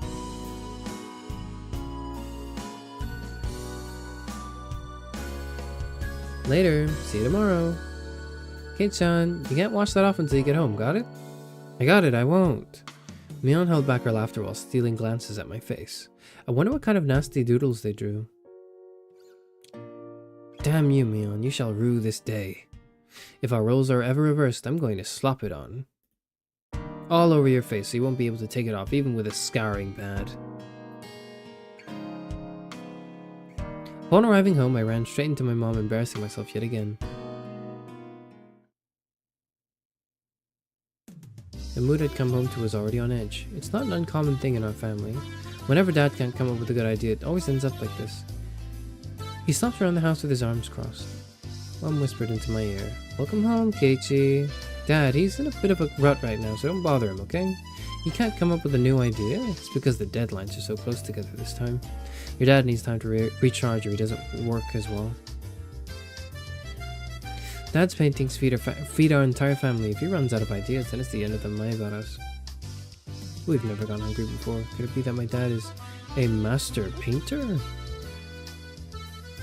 Wouldn't it be easier to get an idea taking a walk outside rather than wandering around the house? The theme of the piece this time is in the household, so it seems your dad wants to use this house as a motif. It's quite a bothersome motif. Keiichi, pick up your room, it looks terrible.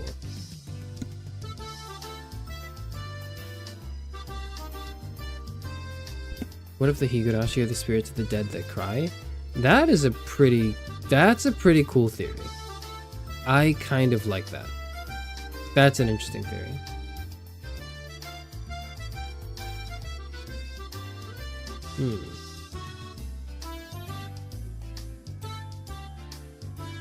I'm sorry, I thought I just saw a spider out the corner of my eye. I did not. I'm just tripping.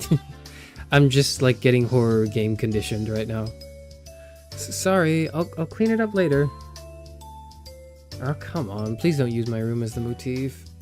Keiichi, there's still some time before dinner. Please go take a walk out back or something. His bad mood is only temporary. As soon as he gets an idea, his mood improves and he starts humming. Until then, it wouldn't be a bad idea to just go take a walk so I don't aggravate him further. Well, I guess I will then.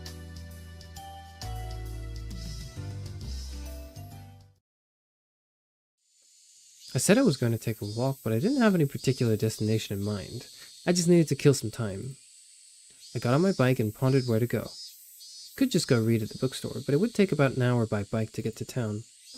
It would be dark by the time I got back, so I didn't want to go unless I had to. The roads at night here in Hinamizawa creep me out. If Mion or Satoko ever found out about that, I smiled wryly. Oh yeah. Irena was probably still at the Mountain of Treasure, the dam construction site. The excavation of Colonel Sanders was probably taking her a while. Wouldn't be so bad to have her owe me one. She might return the favor next time we have club activities. Oh, here it is. Where's the horror part exactly? Okay, we're like... Here's the way I see it, right? This is a 10-hour game. This is a 10-hour, 13-chapter light novel. It's chapter 1 technically, but there's 13 chapters in chapter 1. If this were a horror game, I would spend like 3 hours setting up. If it were a 10-hour horror game novel, light novel, I would spend at least 3 hours setting up. That seems fair to me. But oh man, 3 hours is a long time. With a little bit of self-interest in mind, I set off towards the dam construction site. Tomitake-san might be there as well. The only person with information about the incident that both Reina and Mion denied knowing anything about. If I met him again, I'd like to ask for more details. To ask, was there really a dismemberment here in Hinamizawa? That was my real intention.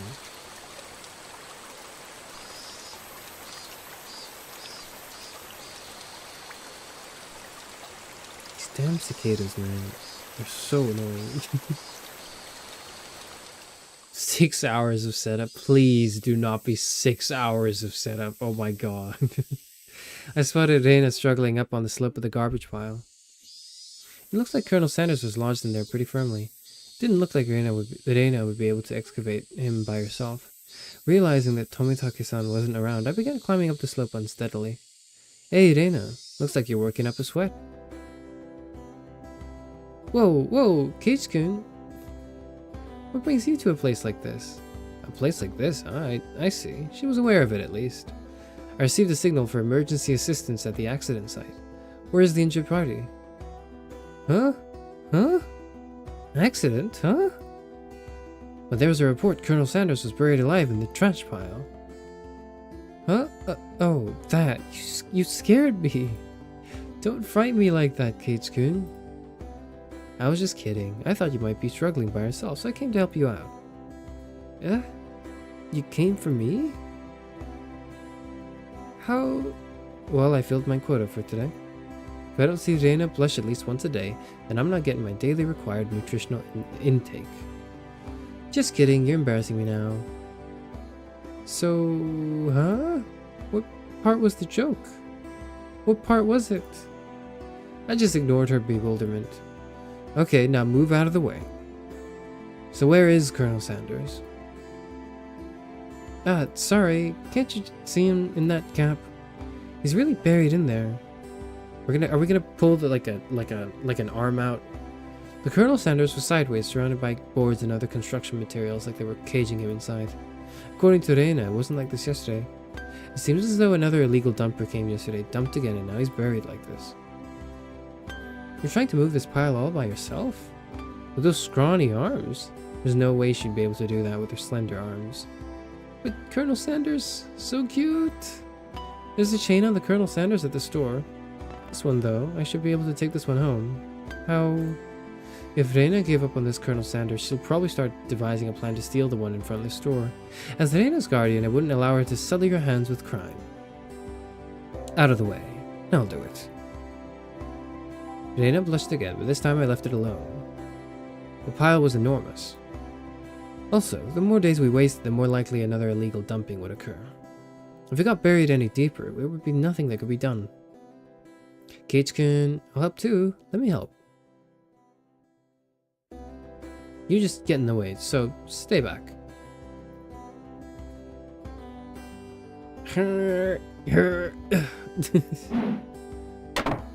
Pulling out scraps, bending them, tossing them aside, I quickly became covered in sweat and dust.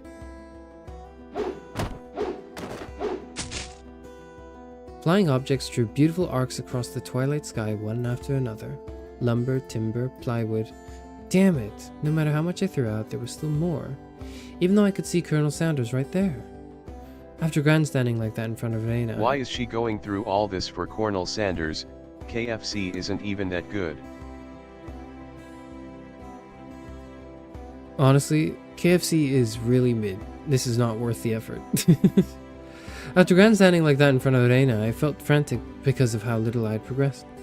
If I was going to do this seriously, I'd need an axe or a saw or something. KFC's really big in Japan. Okay, it is because of like Christmas, right? I don't know, actually. Isn't it considered Christmas food? Yeah, that's what I was thinking.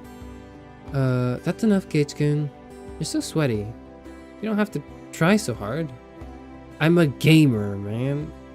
I'm just doing it for you, Reina. Don't worry about it.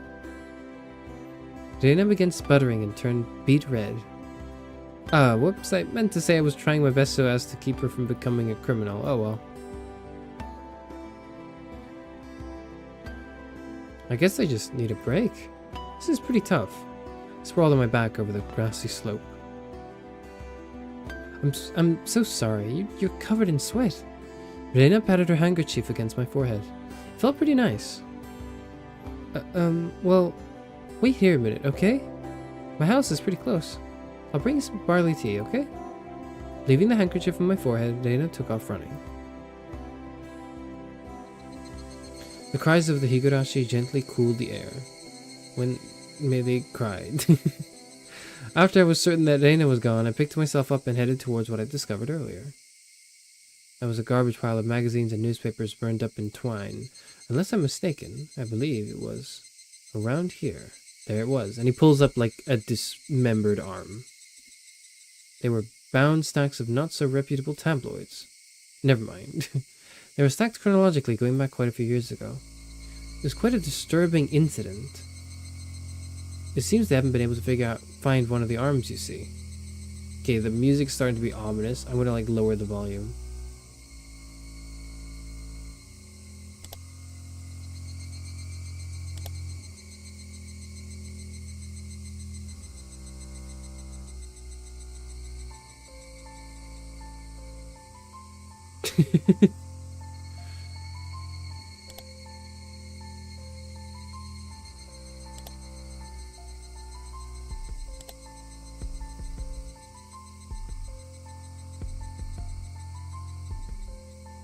If it was just as Tomitake-san said, then undoubtedly there would be mention of the murder. These are troubled times. There is no end to these sickening incidents. There's a large part of society drawn in by these incidents as well, so it had to be recorded. Somewhere.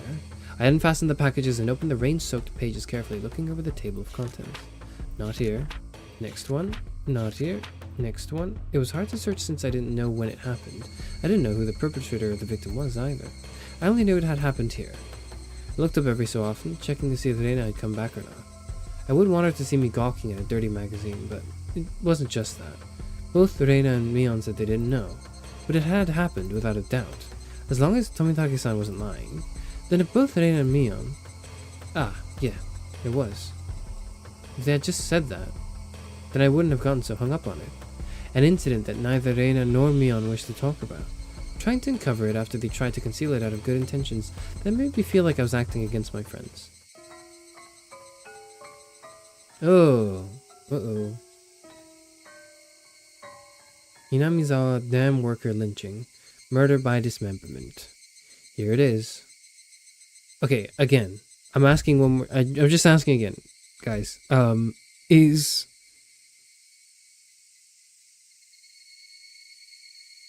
Is this game going to show anything I can't show on like a stream?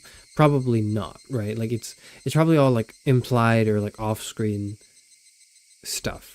I'm not going to have to worry about it streaming this, right? Hopefully.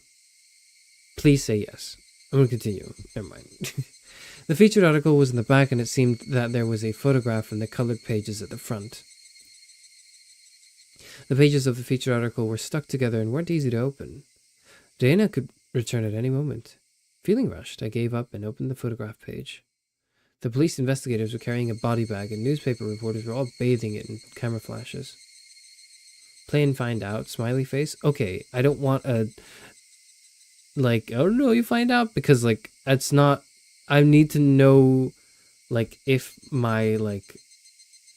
if I'll need to, like, you know, block it out at some point in the game so YouTube doesn't nuke my channel. That's what I need to know it for. Not, you know... like, I'll still see it, but I need to know so, like, YouTube doesn't nuke my channel. Thank you. I'm gonna guess no. But I don't know. I would like some confirmation. The image was blurry and hard to understand, but I could definitely make out the headlines. A tragic nightmare at the Hinamizawa construction site, lynching and murder/dismemberment. The victim was the site foreman. He had assaulted his assailants daily with an explosive backlash from his daily actions. It's a horrible image to see the site foreman as... it happened. It really did happen. It seemed the details were on the next page. I turned the page without pausing. On it was... okay. The assailants butchered the victim's body with hatchets and pickaxes, then used an axe to split the cadaver, into 6 pieces, the head, arms, legs, and torso. Head, arms, legs, and torso. Head, it's 6 pieces, right? So it's never mind. I was gonna say it's like the 5 girls and me, but then I think there's 4 girls. I don't remember how many girls there are. I could understand just from the headline that it was just too terrible an incident. Normally a lynching is just assault and murder, right? Dismemberment with hatchets and pickaxes. That wasn't a lynching. It was a merciless killing to the letter. A brutal murder. Done by a group of people with hatchets, with pickaxes, with an axe. I'm getting flashbanged. Ah! Eek! Sorry. Did I startle you? Dana dropped the axe she was holding onto the grass after being startled by my voice. Drop the axe? Why were you holding an axe? Excuse me? Kichikun, you see... earlier, yeah, you said it would help if you had an axe, didn't you? Did I say that? I don't remember saying that, but okay. So then I brought an axe for you from the shed. Yep, nothing suspicious at all here. No foreshadowing at all. Dana fluttered her arms in a panic, continuing to explain and apologize. It seemed I'd been glaring at her pretty intensely. I'm sorry, I guess my reaction was a bit overboard. No, I'm sorry as well, I'm sorry. Night was drawing close. I was pretty worn out and it wouldn't hurt to do the rest tomorrow. Doesn't look like we can break that last beam without an axe. You brought it after all. I'll have to borrow it tomorrow, alright? Okay. Why do you look so glum? Tomorrow we'll be digging out Colonel Sanders, right? You're right. Ha ha ha ha. I really want to take Colonel Sanders home soon. We both knew that it was useless to apologize any more than that. I quenched my thirst with the barley tea Rena brought me and wiped off the sweat that had now gone cold. We took the path to head home. I felt quite guilty about the tabloid wrapped up in my jacket. Oh, I've still got it, okay.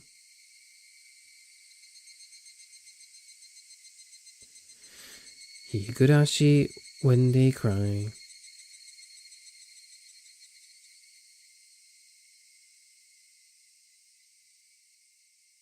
You have received new tips. One man's trash. Help Rena find her treasure. Have we done that yet? I thought we were doing that like the next day of the story. Oh well. That was quite the headline, but I don't see why they'd be up in arms about it and leg it from the topic. They're torso dramatic. That's good. That's pretty good. That's pretty good, Ari. That's pretty good.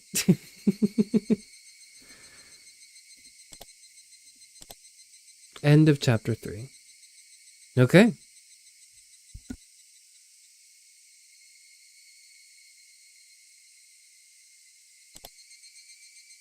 What are our tips? We're a mixed grade. We don't have a uniform. The Maibara Manor. That's where I live. The dam site murder. The Hinamizawa Dam Project. The special tabloid report.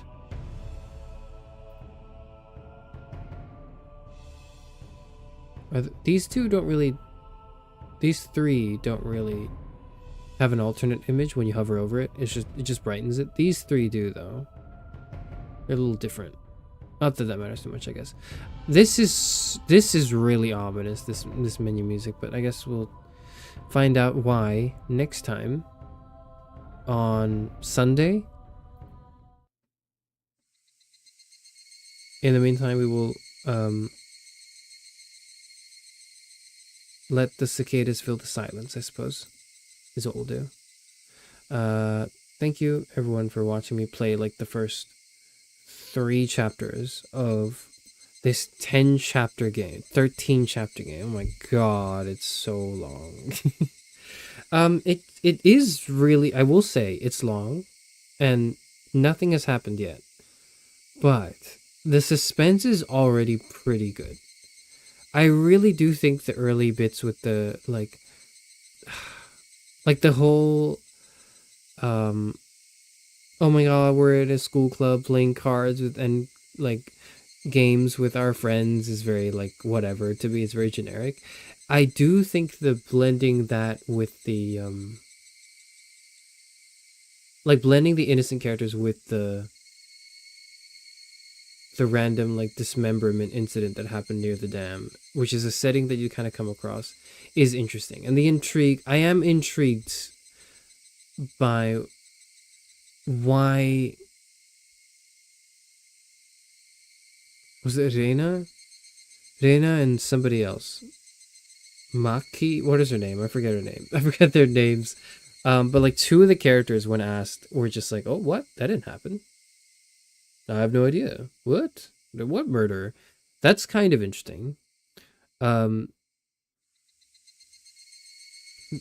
showing up with an axe as well. Just, like, towards the end of that chapter. I don't remember if... Maybe I'm a bit tired, so, like, you know, that's a bit of a disadvantage. But I do not remember when we asked for her to go grab an axe. But maybe she did. Mion, thank you. Thank you, maybe it's Mion, yeah. I do not remember when. I'm not sure what. I am not sure how or why.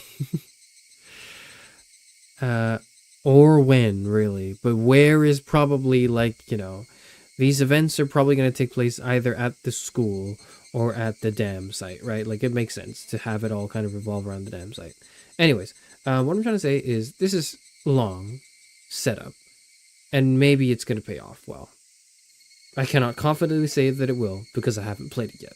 I'm not going to lie to you and be like, oh my god, this is the greatest game ever, just because everyone's told me this is the greatest game ever.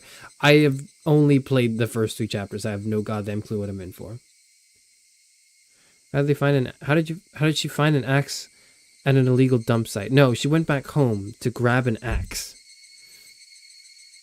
to help fish out the figure from the dam site, because she wanted to get Colonel Sanders, and then she also brought tea. But, like, you know, the thing is, when she left, we took the moment to sift through the dam site to, like, check out the soaked, like, articles and stuff, and read through the reports on what happened regarding that, like, whole, like, murder dismemberment thing. She said it was in a shed or something, right? I don't remember.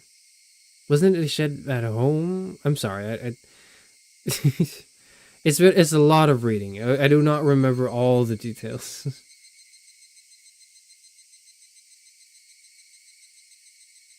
They're in a mountainous, isolated town. Axe hatchets that are not probably that uncommon.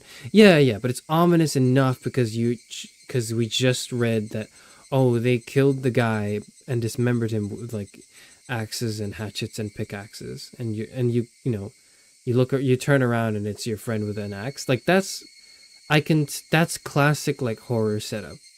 That is very classic like horror foreshadowing and setup. I have no idea who. So okay, one last thing I'll say before I end stream now. I have no idea who the person in the intro is. I'm going to guess that it's Rena, and the hatchet, like the hacking sounds are very clearly like we're dismembering somebody. Like I think we are doing that. I think like we play as the character doing the murdering. I think, I have no idea. And I think I'm gonna guess that the opening scene was us murdering her and dismembering her body for some reason. Why? I have no idea. I'm just getting a bit queasy thinking about this. Ugh, excellent. Don't you love October? Ugh. I hate October. I want this to end now. I don't want this. Would I rather play this or play like a bad dating sim? I don't know. I would, now that I'm asking myself, right? Like, would I prefer this? Would I prefer horror or romance? I don't like either, but I think I would rather take romance. Oh, but what if it's really bad?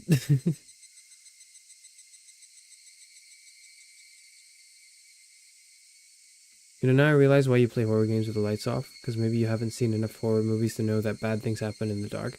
I know bad things happen in the dark. Bad things happen in the dark because you can't see shit. I know that. Higurashi or Five Hearts 2? Fuck. Oh, man. Okay. I would rather play. Okay, this is gonna sound bad. I would rather play Five Hearts 2, but I would rather stream Higurashi, I think. That just makes me sound like a perv. Never mind, whatever. I'm gonna end stream. I'm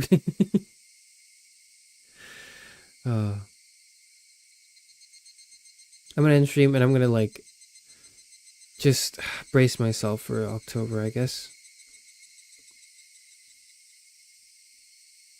Stop tomatoey bee. Stop. I'm right. I'm gonna go now and we're gonna play Limbo on Saturday. That's what we're gonna do. So goodbye everyone, and I'll see everyone soon for that. And then on Sunday we'll continue.